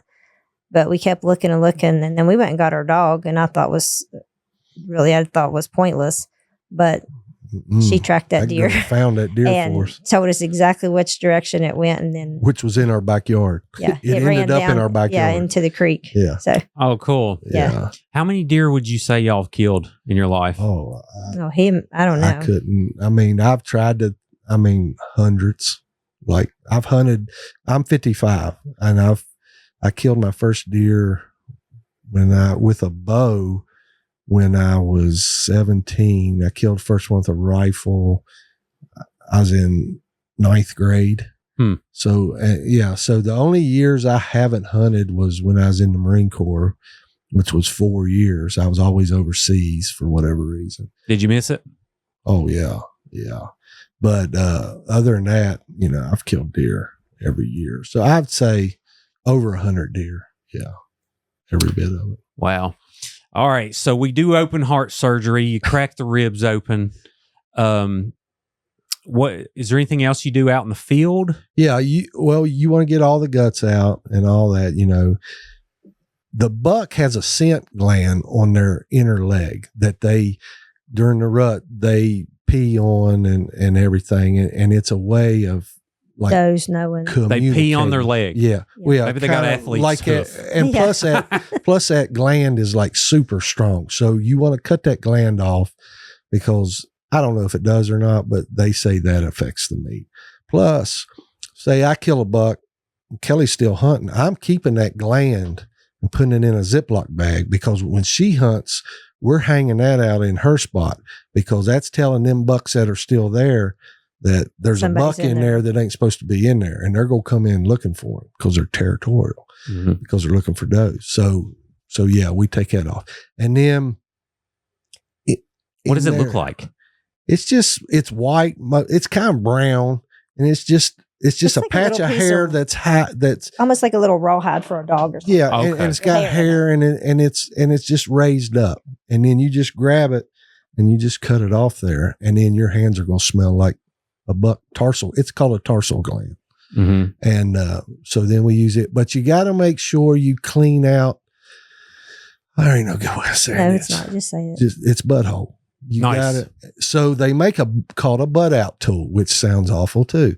But you stick that up in there, and that gets all the poop and The stuff thing out with there. the spikes? Yes. Golly, that's Yeah. terrifying. Yeah, I always use a stick because I can't bring myself to buying a butt out tool. But anyways, you got to get all that out of there, because if you're going to let the meat hang for a couple of days, you don't want it. You don't want feces up in there. Sure. I mean, you don't want to eat Yeah. poo, y'all. Yeah, I but mean, but as far as field dressing, that's about it. You want to get it home, get it hung, get it out as quick as you can, and yeah, If it's good and cold, you can let it hang. And the more you let it hang, I think the better the yeah, I meat do tastes. too. so you let it hang, you let all the blood drain? Yeah. Yeah, and then Do you just cut its throat like Walking Dead style? no, Oh, no, you're just like animal. now. If you come up to it and it's not dead, and you gotta make some decisions there of how you're going to kill it. I run into that one time when I was in the Marine Corps. I was at Camp Lejeune, and a deer got hit by a car. And I come up on people. I thought a person got hit. There was a circle of people there, and everybody's looking. So I walk up, and it's a deer. And it was awful. It broke her hip and everything. She was dragging herself, and nobody knew what to do. And I was like, "You're going to have to put her down." And they're like, "We can't do that." And I was like, "Well, she's just going to suffer. Something's got to be done." And they're like, "We'll do it." And I'm like, "All right." So I pulled my knife out, and I said, "You might not want to stick around for this, because this, it ain't very pleasant." And they're like, no, we're going to stay here. And, it was a bunch of people from different areas. So I jump on that doe's back, and I grab him ears, and I give it the old, and that, 1, 2. the awfulest noise, blah, and everybody there, you would have thought I was the worst person in the world. Dude, you were the dude from Yeah, Deliverance. I was the devil at that point. to these people. Yeah, they were like, "What in the world just happened here?" And I was like, "She's gone now. It's over. No more suffering." And then it's the problem. Well, where are we going to bury her? I said, "In some mashed potatoes and gravy when I get her home." And then that really blew their mind. They didn't know what to think about that. Do you cut around the bruises? Don't you? And how you do it? Yeah, because the blood, the meat will get, I forget the term for it. It'll get blood. Spoils it. Yeah, I don't like that. I gotta ask, and then we'll get to the bear. You posted this thing, and I'm like, yeah, I have no clue what this is. So it says it looks like this little meat stick hanging with like this fur on it, and it says, if you don't know what this is, we can't be friends. Have you read the comments on that? I haven't read it yet. Oh my goodness gracious! No, there's a lot of people that don't know what that is. Right. It's on a turkey. I think it's called the snood or something like that. But it's what hangs down on a turkey. Oh, really? Yeah. What is this after it's skinned? Well, No. no, that's just the way it looks like? Somebody's probably killed a turkey, hung it upside down, and took that picture. If you I'm look at a sure. turkey's face really close, they're actually kind of ugly as can be, but Yeah, pull up a turkey picture. Okay, let's do and it. do like a close up on it, and you should be able to see what that is. Turkey. Just Face. wild turkey. But it has to be yeah. a See gobbler, that? right? See that hanging down off his nose there? Right. Which one? This one? Yeah. Okay. That's what that is. Oh, okay. Yeah. Yeah. So looking there, and I forget it's just, I don't know why I can't remember it. I know it. but Dude, that is a disgusting looking animal. if you look at a turkey real close, and they was going to make that our national bird instead of the eagle back in the day. I mean, turkey, I'm going to say it. Turkey meat's overrated. I'm just going to say it. Unless you smoke it. Now, I will eat it and I will enjoy it. But if it's the one to pick out of all of them, I'm picking like a ribeye or. Oh, definitely. You know. Turkey hunting's so much fun, though. Oh my goodness, I love it. So frustrating. It is. It's hard. Take me through a hunt. So And people that do it, so their eyesight is like impeccable. I mean, you can't fool their eyes. So you got to be ready, and then you can call them in, and it's kind of like hunting a rut for a deer. If you catch them right, sometimes they come running right in, Mhm. but a lot of times them old toms will just skirt around and just wait. They're pretty slick. And A Tom's a boy turkey. yeah, Okay. male. And What's and the girl turkey called? hen. Hen. And if he's what they call henned up, if he's already found his hen, it's hard to get him away from her. But if you speak that language, you can bring him on. Dude, this blows my mind. I used to say, hear people in the mine say, "Oh, you just henned up with that old girl." That's where it comes from, right there. There you go. Now you know. Yeah. Man, small world. I don't know if that's Yeah. the term there, but I'm glad I know now. Yeah. definitely. So and you mentioned, they got really good eyes.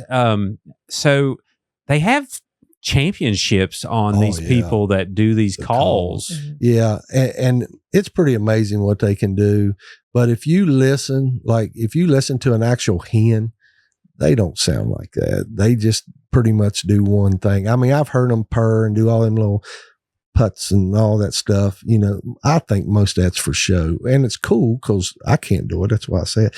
I mean, I've been trying to teach her how to use a mouth call. I've got videos of that on there. It's hilarious. Her trying to use a mouth call. Yeah. And it's like a little plastic It's a half diaphragm, moon looking thing. that goes up in there, which somebody told me the other day. I don't know if it's true or not, but they said the rubber that they use for mouth calls are made out of old, not used, but condom, the same thing they make condoms out of. Nice. I haven't been using a mouth call this year after that. I wondered why you weren't using your mouth call. That's why. Yeah, that got thing them all henned up after Yeah. that. The thing about turkeys too, like you're limited because you can only hunt until 1 o'clock, right? Yeah. Here So, in West Virginia. you gotta get up before daylight because they're roosting. So you want to get up before they come off the roost. And they never do the same thing twice. Yeah. It's like alcohol on Sundays. Yeah. Yeah. You can only go from certain time period. Yeah. Huh. Exactly. Yeah. And, with deer, you can hunt in the mornings, you can hunt in the evenings, you got more All day, opportunity, but whatever. turkeys, you Why do gotta they get put a time limit on? I don't know. It's something to do with the hens and their nest, and I'm pretty I sure. don't know. Yeah, there's got to be a reason for it. And that's another thing. Turkeys, you was talking about hunters. Hunters have done more. The Wild Turkey Federation has done more for turkeys. That's why we have all these turkeys now, because they invest in it and put the money in it and the research. And yeah, back in the 90s, there wasn't no turkey or deer around here. They were scarce. Now you can go about anywhere and We kill a watched turkey or deer. A documentary on YouTube last year, and I can't remember the name of it, but that was one of the most. It With was Cuz Strickland yeah, and them. it was it was about the colonel and the fox, or the fox it was and the about colonel. the founder of Mossy Oak. His dad and these guys that started the turkey hunting and all that, And how they repopulated them. yeah, It it was was so great. interesting. So, Yeah. The Colonel and the Fox is Yeah. the name of it. Yeah. I have to check that out. oh, you would really enjoy it, and Yeah. it would It's make you. interesting. It would Very make you interesting. want to go turkey hunting. Yes. Yes. From what I mean, the biggest conservation advocates I've saw, majority are hunters. Yeah. Yes. So it's like anything else, you got to, they have, certain forests, they'll have certain burn sections Right. to keep the overall, tree population, whatever you call it, healthy. So it's just like anything else. I mean, what is the contrary to let everything just take over the world, Right. and then you just hit them with your car, Yeah. and Yeah. like no one eats them and they die a horrible death. Right. So it makes perfect sense to me. Eat just like you said, over processed meat and chicken nuggets, and I have no Oh, yeah. problem with being at the top of the food chain. It don't bother me. a bit. Sure, yeah. Well, and here's the thing: there's so many people in the world that we literally need all hands on deck. Like, I know processed food gets a bad rap, but literally, people used to starve. Yeah. I mean, you look at pictures of people in the early 1900s. Nobody's over 140 pounds. Right. Yep. I mean, it's rare. Well, I'm gonna be honest, and I hate to even tell it, but I'll try. Like, if I think it's going to help my health, I'll try it. Me and her went vegan for 6 months. This has been years it's ago, about and 3 or I 4 was years ago. strict for 6 months. A hunter went vegan because we watched that What the Health. I don't know if you yeah, watched it. it's good. And it scared me to death. And I literally went straight to the fridge and threw everything out. So we did this. And I went to the doctor and got my blood work because I get every 6 months I go for a physical at the VA. And my doctor was like, "What are you doing?" My blood work was horrible. My protein, my all kinds of different stuff. And I was His like, white count was crazy. Like, well, I'm vegan now. And he was like, no, everything in moderation is what he said. And I believe that. And I can say that because I'm not just talking trash. I've tried it. I didn't have any energy. I couldn't build any muscle, and I was like, and I thought like it would help my sleep or my stomach. And it actually had, because you're eating so many legumes and beans and all that kind of stuff, that it actually had the opposite effect.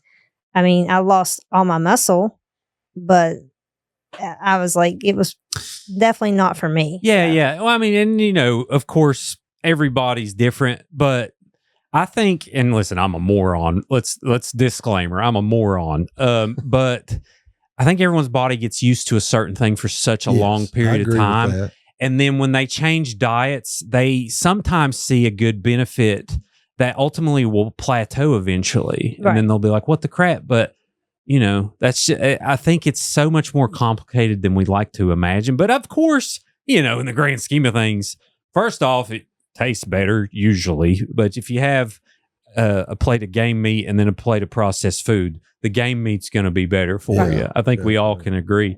It's just, I don't like it when people, because of, there being such poverty in West Virginia, it's really hard and expensive for people to eat healthy. Yes. That sounds bad, but 100%. It is. Man. You're correct. And like you said, back in the 40s and stuff, people were skinny, but they also did eat a whole lot healthier and, off the land, all the right. And they were eating a lot of their, even though mostly vegetables and beans and stuff, but they still ate healthier and they worked for their food.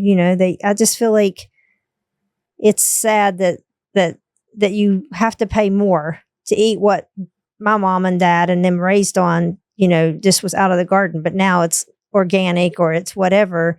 And it's more expensive, and it shouldn't be that way. So. Sure, yeah. Well, it's so there's another thing. There's this big story called Mountain Dew Mouth, and I just did a short video on it. But in 2009, Diane Sawyer went into this Kentucky town, and they did this story called Mountain Dew Mouth, and she was basically saying, like, look at all these kids with these poor dental problems and this and that.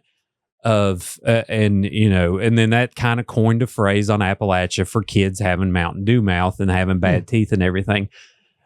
First off, that production, they were giving people Mountain Dew. Now, kids do love Mountain Dew, but there's another reason for that, is because in a lot of these communities, the water is not drinkable. Right. So that's a variable to where, like, they wanted to drink something. Now, granted, they could have drank bottled water, this and that and the other, but that's just an example of there's so many variables to these things. It's never just this or that. I agree. You know what I mean? And it's like, I don't know, but if you're vegan and it works for you, I think it's awesome. If you are carnivore and it works for you, I've heard some great things about that. Yeah. I think it's awesome. But moderation's a thing. Moderation, too, yeah. And for me, it was actually easier to do carnivore. I mean, we still eat some carbs, obviously, but it's just easier to just do. Sometimes it's just meat and maybe a couple vegetables, if that, but a lot of times I'll say, hey, I'm just doing this. And he's like, okay. It's just so much easier to just throw a steak on there. Oh yeah. Well, y'all are useful people. And it fills you up too. So yeah, y'all are useful. You're like, I'm going to go out and kill like 3 years worth of food this summer. Let's do it. I tell you what scares me is my buddy just come in to go fishing with me from Florida, and he got that tick bite that to where you can't eat meat anymore. Red meat. Red meat. What? Oh yeah. You look it up. There's a term look it up. It's not Lyme? No. And there's a lot of people getting that. And like, if he eats a steak, he gets violently ill now. And he's a big hunter and stuff. And he can eat fish, seafood, stuff like that. But he can't eat any deer, He can't eat deer, anything steak. like He can't even anything eat with some. a mammary gland or something Yeah. like that too. Anything like that So like even Like squirrel dairy and and stuff, stuff? and then dairy and stuff bothers him. from a tick bite. Dude, see, that's one thing I'm up for extinction is ticks. Because my wife Yeah. has Lyme disease. Oh wow. Now, we don't know if it was from a tick bite or not because Yeah. mosquitoes carry it too. Oh, I didn't but, realize that. But anyway, that is, you don't hear about it Oh, a it lot, scares but me it- to she's death. the same way. I'm She's scared to freaked death out by them. of a tick. Yeah. It's one of the worst. Like it tears people's internal systems all to pieces. I mean, there's so many side effects. Oh yeah, But anyway, long lasting side effects too. oh yeah. Well, if you don't, so I think it's if you catch it within 24 hours, you can go and they give you like some Doxycycline. kinda, yeah, Yeah, that's kind of what- antibiotic. But Jenna, we didn't know what was going on for like 2 weeks. Yeah, And she just started having these spots on her legs. And then eventually they figure like, oh, well, you got Lyme disease. I was like, oh, what is that? And then it just started this whole education. Now she got real lucky. Some people get really, really messed up by it. yeah. I had a cousin in Ohio that he got it, and for months, maybe even a year or more, they didn't know what it was. And his daughter was the one that finally, this doctors just kept giving me steroids, telling he was fibromyalgia and all kinds of crazy stuff. But I mean, he couldn't mow he has like a bunch of property, couldn't hardly do anything, couldn't hardly get out of the bed. And his daughter researched it, and finally they tested him for Lyme disease. But all the stuff that they were doing that the doctors were not working. So he finally just went, him and his wife, and did all like massage therapy, acupuncture, and like tinctures, natural tinctures and stuff that he does like every day. And that has helped him. Like he still has some bouts with it, but it's definitely improved. That's awesome. Yeah. All right. Gutting a turkey. So Yeah. let's, do you pull the feathers out or do you rip that thing off its face? Yeah, you got to pluck them. Now, most people, I never do the whole turkey. I just do the breast. So yeah, I pluck them out and I'll cut around that breastbone, and you can go around and you can cut them breasts. I mean, yeah, you cut them right out and they come out. I mean, the breast on a wild turkey is a lot bigger than what people think. Yeah. It's a big hunk of meat. And yeah, and then a lot of people like I killed one this year. It had double beards, which is rare. I think somebody says like 1 in 1,000. And there, a lot of people get them mounted and they do stuff with the beards, have like a little board they keep as a souvenir. There's one, number 2 there. Right here. And right here. yeah. And so yeah, but a turkey, to me, when you're carrying them out of the woods, they got a nice little smell to them too.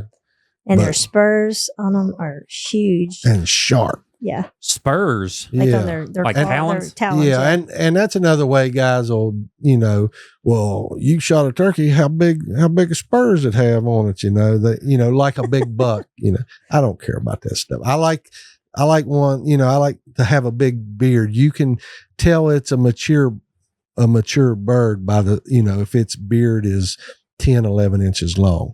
And then they got what they call a jake, which I think considered a jake is 3 inches or less. So that's a young bird, and they'll have like a little beard there. So Yeah. I don't never mess with them. I want to start a movement. Let's brag about the smallest beard. There we can go. find. You know what I mean? Why not? That'd be something different, or the longest thing hanging off her nose Yeah, that freaks everybody out. The booger face. Yeah.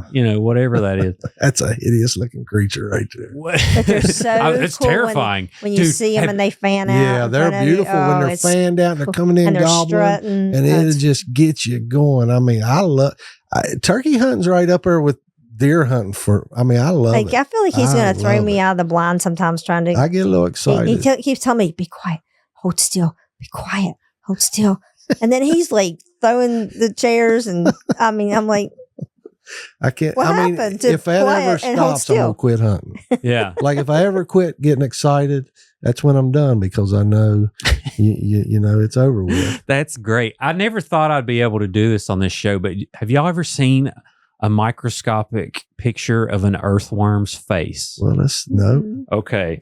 So Yeah, I'd you see, want to talk about terrifying? I'd see how that would be hard to I'm gonna bring have a up. dream tonight about this creature.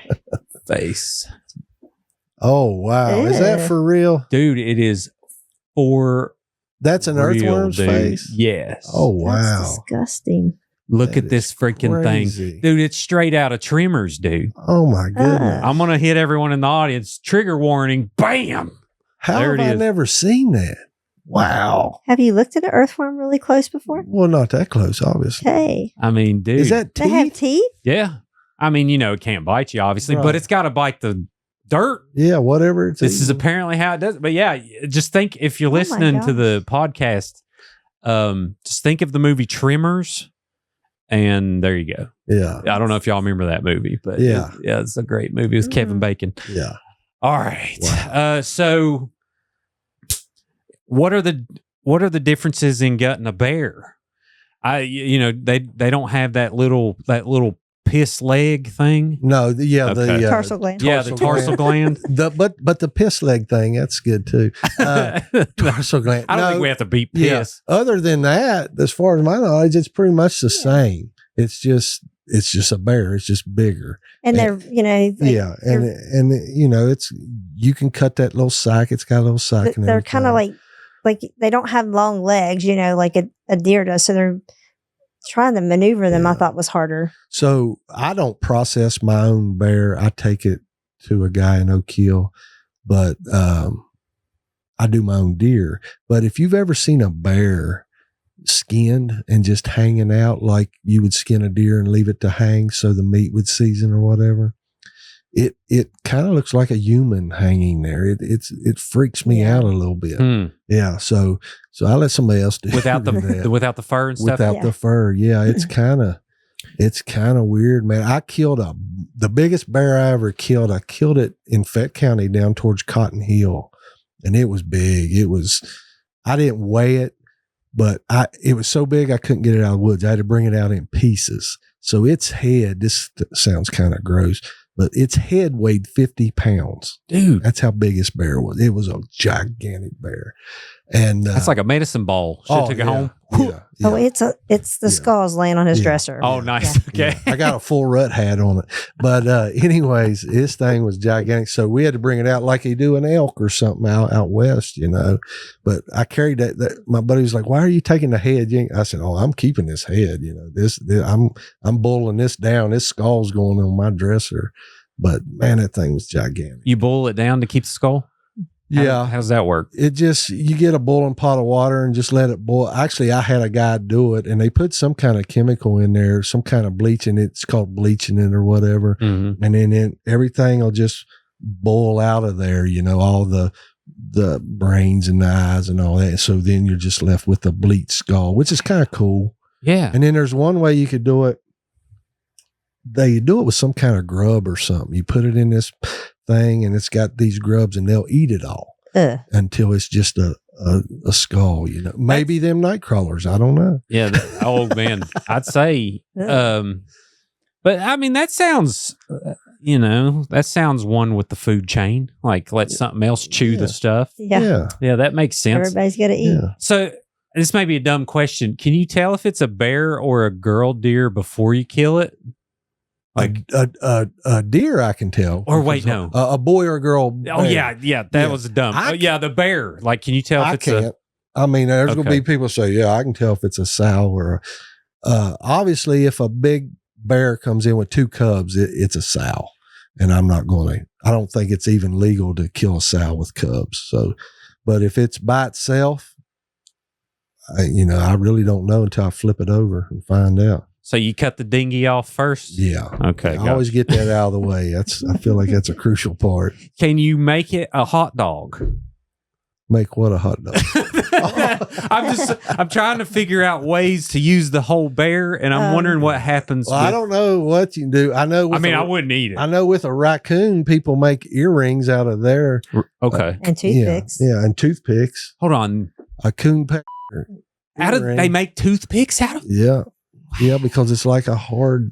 that poor raccoon. That's where I draw the line. That's embarrassing. This stuff. He would take me to Illinois when we first met, where he would do hunting guiding out there, but they have every year at this one bar, they have a testicle festival. Oh, And they have like turkey, deer, Bull. everything, Yeah. testicles that they cook and you can eat. I was like, it's the best bar ever. This place is called the Palace. I don't think it's there anymore. Yeah. And when they bring you your beer, instead of a coaster, it's on a washcloth.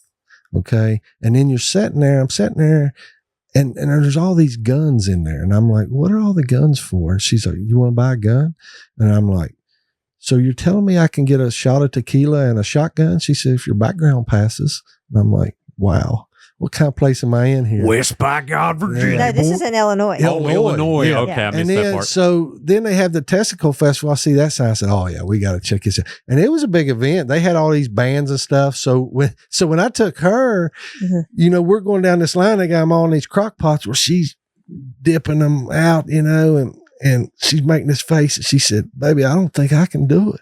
And I said, that's just meatballs. That's just regular meatballs right there. You ain't even got to the testicles Oh, yet. nice. Yeah.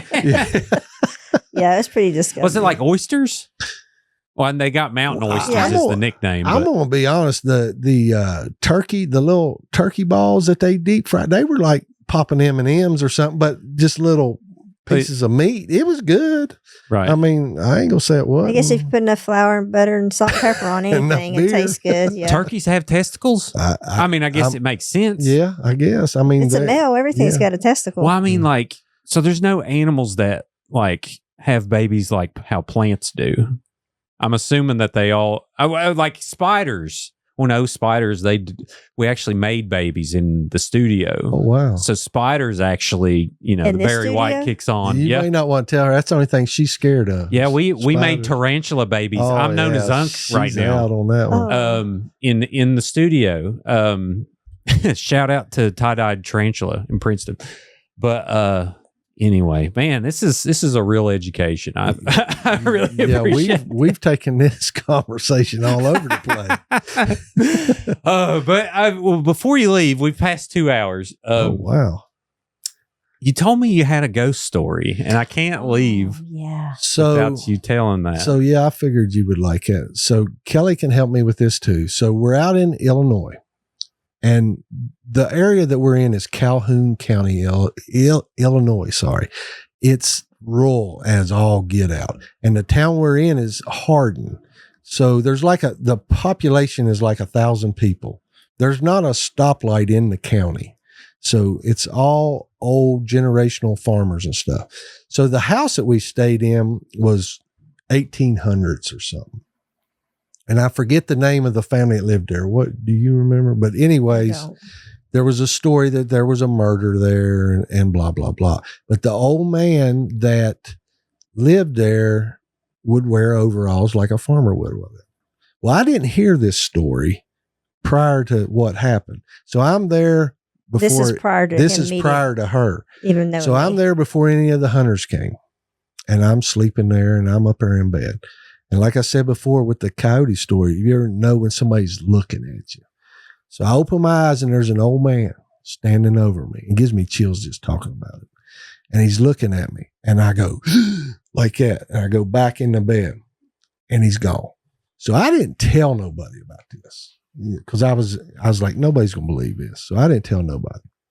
So the hunters come, and we go a couple weeks in, and one of the guys from Texas, he comes to me, and we're sitting down there one night just drinking a couple beers, and he said, "Did you hear me scream last night?"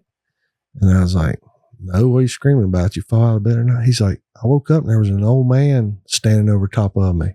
I was like, "Man, what are you talking about?" He said, "There was an old man in overalls and a white t-shirt." Same thing I seen. And then he said he disappeared, right? And I hadn't said nothing to him about that. So I tell him what I seen. So fast forward a couple years, Kelly comes out with me. So we're out there. Well, they built a new section onto the house from the old section. So we're sleeping in the new section. Okay. All the hunters go out. Everybody knew where they was going. So I didn't have to go out this morning. So we kind of got to sleep in. So we're laying there in bed, and did that happen before Molly incident? Yeah, that happened before. We're laying there in bed and something's knocking on the door, not beating, just like knocking. a knock, like yeah. And I kind of named him for whatever reason. I called him Ulysses. I don't know why, like Ulysses Grant or whatever. I was like, Kelly's like, what is that? And I knew for 100% all the hunters were gone. I got up and looked out the window. They were gone. There was nobody there but us. And I said, that's Ulysses knocking on the door, you know? And she's like, oh my God. Well, then the next trip. Like that. Yeah. We went out to like shed hunt. Yeah. And we was going to go out that night. And there was no hunters. So she's getting ready and tell them about Molly. Well, I was getting ready in the news section and we had taken Molly, our one dog, with us. She's used to go everywhere with us back then. And I thought I didn't know where he was. I thought he was outside because I heard Molly, like, and it's right by the bedroom where he saw the Ulysses. Well, I couldn't see Molly. I just heard her going crazy barking. Well, I thought she was barking and going crazy because she saw Dwayne outside because she seen one of us outside or something. So he came upstairs, I guess, to see if I was getting ready. He said, what happened to Molly? And I was like, well, I don't know why. He said, she peed in the floor. And she never does that. Yeah, she just peed all over herself. Well, I said, she was going crazy by that window. I said, but I thought you were outside. He said, I wasn't outside. He said, I was downstairs watching football. And I was like, she's seen Ulysses. And that dog she was freaked out. Yeah, she didn't like that. She could not. Like, she couldn't get to me soon enough. She was freaked out. So whatever she saw scared her enough that she peed. And that's the only thing that we can think. Yeah. Wow. So how fun. And you just saw it plain as day. Plain as day. What was he wearing? He was wearing jean bibbed overalls and a white t-shirt. How old was he? Older man, like 60s, 70s with a white beard. And was fine. I never saw him, but the thing, so now after the guy from Texas starts talking about it, so now, I'm friends with a lot of people out there and I guided out there for years. So I get to know a lot of people and I'm asking around and I wish I could remember the name, but I can't. But I wanted to know what the people that lived there years ago and was involved in the murder and whatever went on looked like. And they described it. But I didn't tell them. They told me what I seen. I mean, they described that dude to a T. And I would take, like, when I'd clean up the kitchen downstairs, stuff would be I started moved. just doing stuff like deliberately to see, because I would know that I put like the dish towels on one area. Or if I cleaned up the table, I'd put stuff out in a certain area and it would be moved. I'd come back. We'd come back from like going out, we'd go to a certain bar there. The people that own it, he knows. So we'd come back, stuff would be moved around. I'd be like, why'd you move that? And I'm the type of person, I don't like anybody to move anything in my kitchen or a certain way. I like it put up a certain way. So he's like, I didn't touch it. Like, I didn't do anything. So it's just weird. That's awesome. Did you ever look into the backstory of the place? You was talking about the murders. Just from what the locals told, to be honest, I didn't want to dig too deep. It freaks me out just thinking about it, But, it wasn't like he messed with us or nothing. No, he didn't try to hurt anybody. Like, we had multiple experiences, between me seeing him, the door knock, with the dog, and then moving stuff. And then I still have friends that still go out there and are guiding out there and in the same house. But, they really don't share anything. It's like he was just showing himself to us and that guy from Texas for some reason. Yeah. I've always thought, like, hunting would be the best opportunity to potentially see something otherworldly. Have you never saw anything in the woods that kind of... Never anything in the woods. My brother-in-law has a ghost story from fishing down at Kennard on the New, where a young boy come and talked to him and just disappeared and stuff. And I can't tell it, but he can tell it good, but it'll give you chills. Like, it's legit. And he ain't the kind of guy that would make anything like that up. Yeah, I've listened to interviews of people talking about just bear attacks and stuff like that just are the most terrifying thing you'd ever think of. So I do have a couple fishing questions. I just have so much. Y'all have to come back in. We would love to come back. But favorite taste in fish, Kelly? Oh, grouper. Grouper? Yeah. Of course, one I haven't ate. Where can I catch that? But that's saltwater. But that's Florida. Okay. But yeah. Local here at walleye by far. What does grouper taste like? Grouper's a real meaty type fish, and it's it's just and grouper are big fish, when you catch them and stuff. So usually you get them at market price. So if you go to Florida vacation or anything, if they have a grouper sandwich or blackened grouper, try it. It's really good. We got, and I find it sometimes like locally, in Kroger's or something like in the freezer section, and I'll buy it and I just blacken it. So good. What are scallops?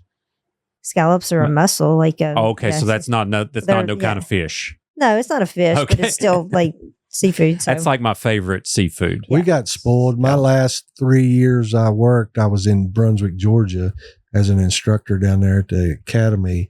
And, man, we're living right there on the ocean. So we was getting the seafood in. So we kind of got spoiled. It makes sense that ocean, like saltwater fish would taste better because they're just swimming around in seasoning. All day long. Yeah. But I do I ate a lot of rainbow trout when I was. I fished a lot when I was a kid. That's one thing I did. But I liked rainbow trout if you could get all the bones out. Yeah, that's the properly. hard part. Yeah, that's tough. Yeah, I would do things like shove a water hose down its mouth when I cut its stomach open, or I cut its skin open and then watch the stomach swell up. Yeah, Hey, whatever it takes. That sounds like some serial killer stuff, but I swear I was a nice kid. But yeah, we went to Anahuac Lake all the time. I don't know if y'all ever been there. It's just a real small lake, but when they'd stock it, it's good. You'd catch fish every minute. Nice. So everyone would go, and because it was so small. Yeah. And I don't even know if they stock it anymore, but yeah. So walleye is the best tasting. I don't think I've ever ate that. Yeah, it's good. It's good and clean. I don't really like bass and stuff, which the places I fish are catch and release anyway. Like on the new river now from Sandstone all the way down, it's all catch and release. So everything goes back. Yeah. You ever go to the Elkhorn River? No. Really? Okay. Well, the biggest fish are also in McDowell County, and there's a reason for that. And I was just curious if you know. No, what's the reason? Because I'm going to have to beat this. It flows in the river in some areas. That's what I was figuring. I didn't want to say it, though.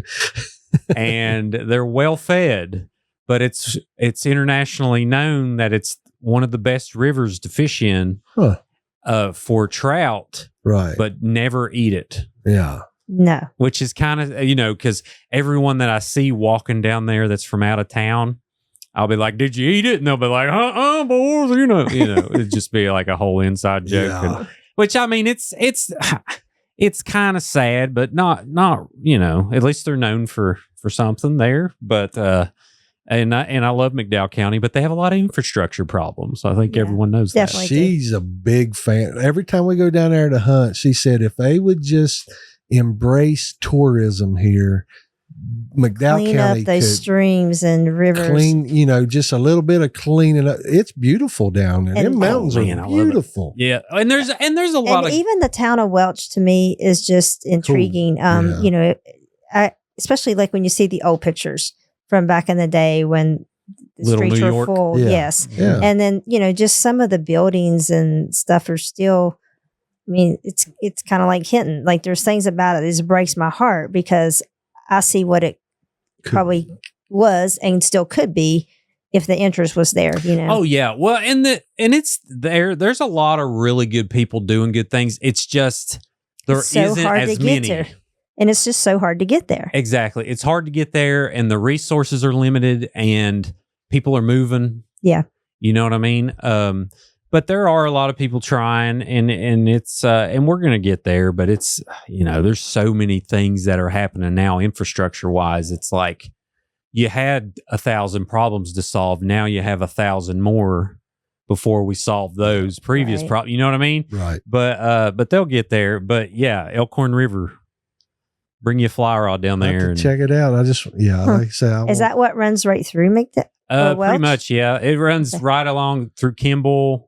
Okay. I think Kimball is the main section where Norfolk, Keystone, people go there. So there's different sections, but there's people. Well, that's like even when we go to McDowell County, if we go through Mullins, like the Guyandotte, some pretty parts of it, and it just, if they clean it up, and I know when it floods, you're always going to have all the debris and stuff, and just make some access to it. There's really no public access to it hardly to go fish.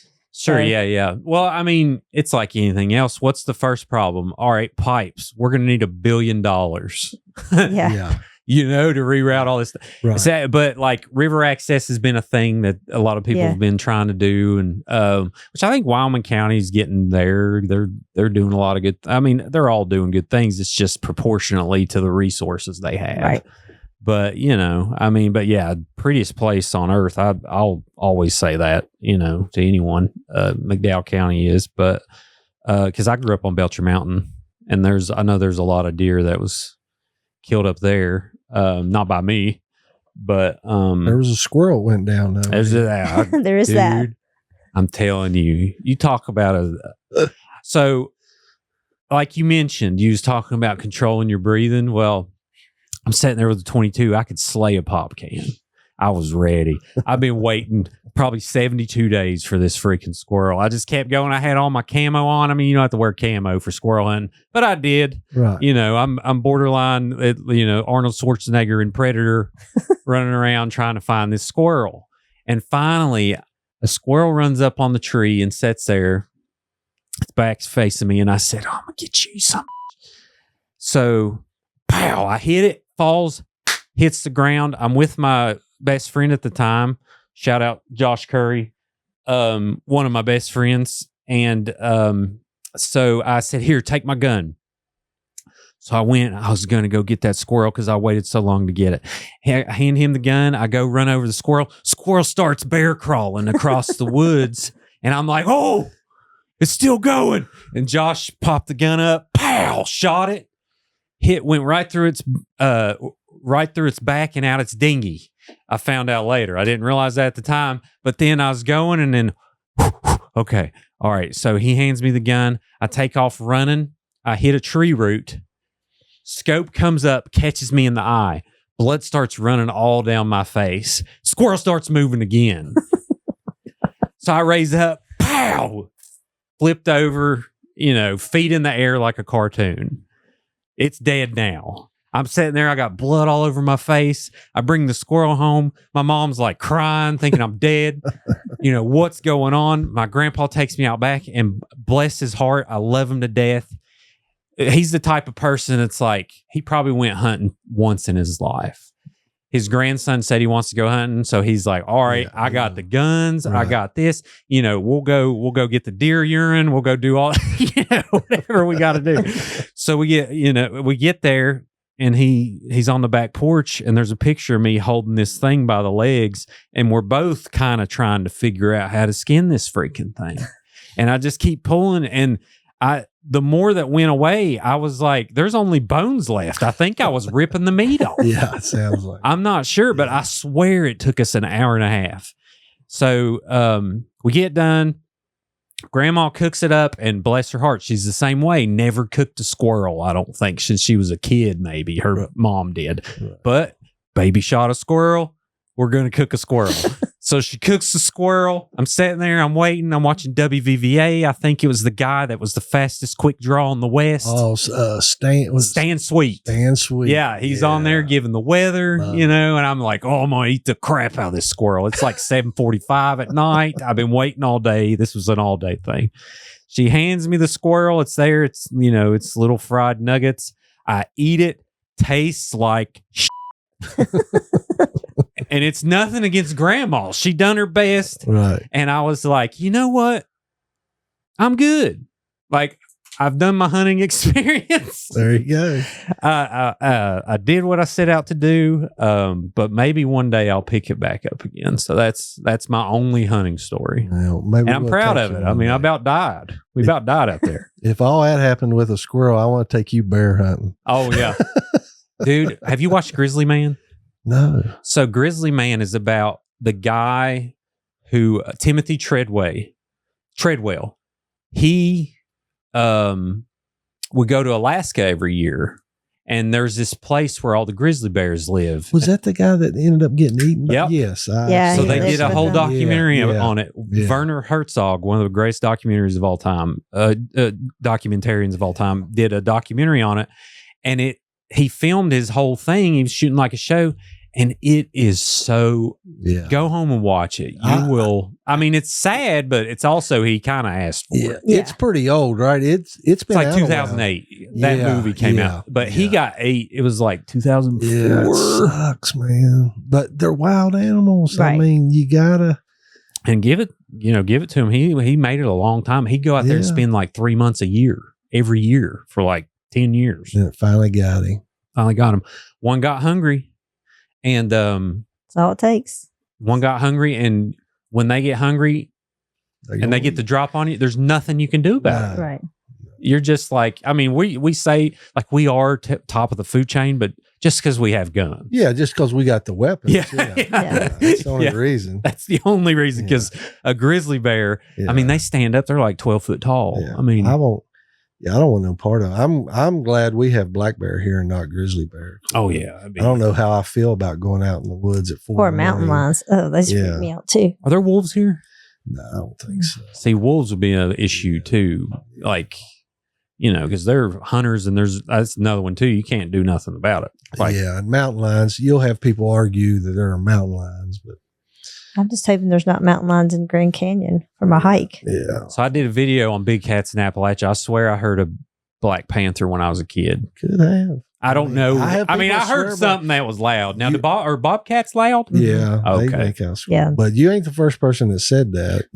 I've heard that all my life. But you would think with the trail cameras and the technology now, you'd get some good We pictures. found it. Yeah. Just like Bigfoot, you'd think you'd have a picture of him. by Oh, he's now. real. Come on now.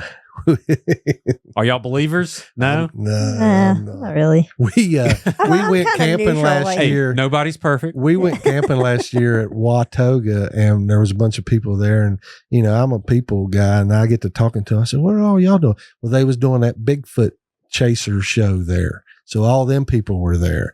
And I was like, "So what are y'all doing?" And they're like, "Well, we're going out in the woods all night. We're going to get video or hear Sasquatch or whatever." And I told Kelly, I was like, I would do anything for a Bigfoot suit right now, because I would run through there. Man, do and it. They'd excited. love it. Oh, I know. Yeah. It would make their life, man. They would have had a big But- old time. There's a lot of merit to it. And one thing I want you to Google, if you're listening, or if you all go home, look up Bigfoot structures. Okay. It is very, very weird. All right. And regardless of who did it, I'm glad they exist.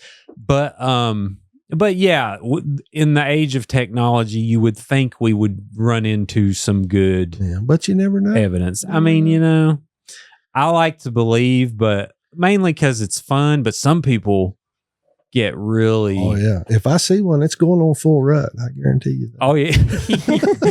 Dude, what would you do if you found Bigfoot? Would you kill it? No. Oh, good for you. No. Good no, answer. No. Absolutely not. I think it would probably kill you first. Yeah. Yeah. That may be the way it went, but no, I wouldn't. Well, they did have Gigantopithecus. That's science. There used to be 8 foot tall, 10 foot tall people Yeah. Yeah. back in the day. I mean, like, way back in the day. But anyway, I mean, here's the best argument for it. Uncontacted tribes are still out there. Right. Tribes that we have not seen, that have not seen people.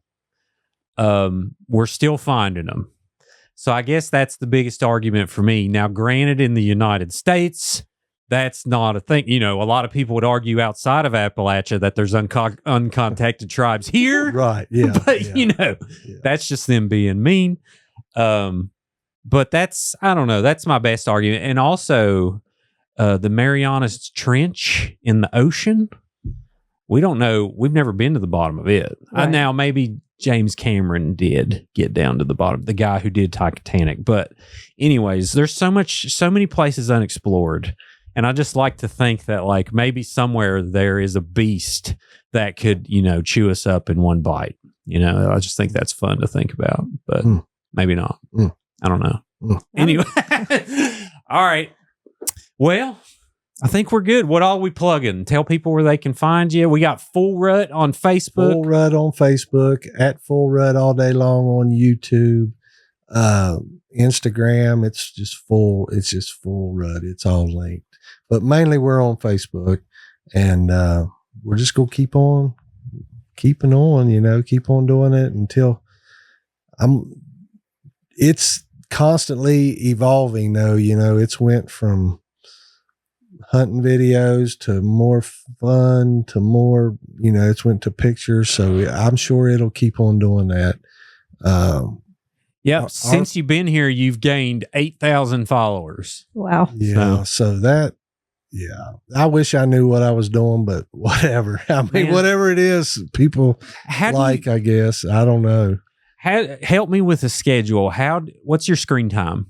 Can we share it openly? I'll share mine if you share yours. What, as far as me? Screen time on the phone? So when it pops up on Sundays, I won't look at it because I know I'll be like, but as far as I've got Kelly finds a lot of videos for me. So she'll send me a lot. You got a curator. Right. So she'll find them and then other people send me stuff. Now I don't use all of them, but if it makes her laugh out loud, I'm going to use it. So if I hear her laugh, I'm going to use it because she, if it makes her laugh, I'm more solemn. It's going to make a lot of people laugh.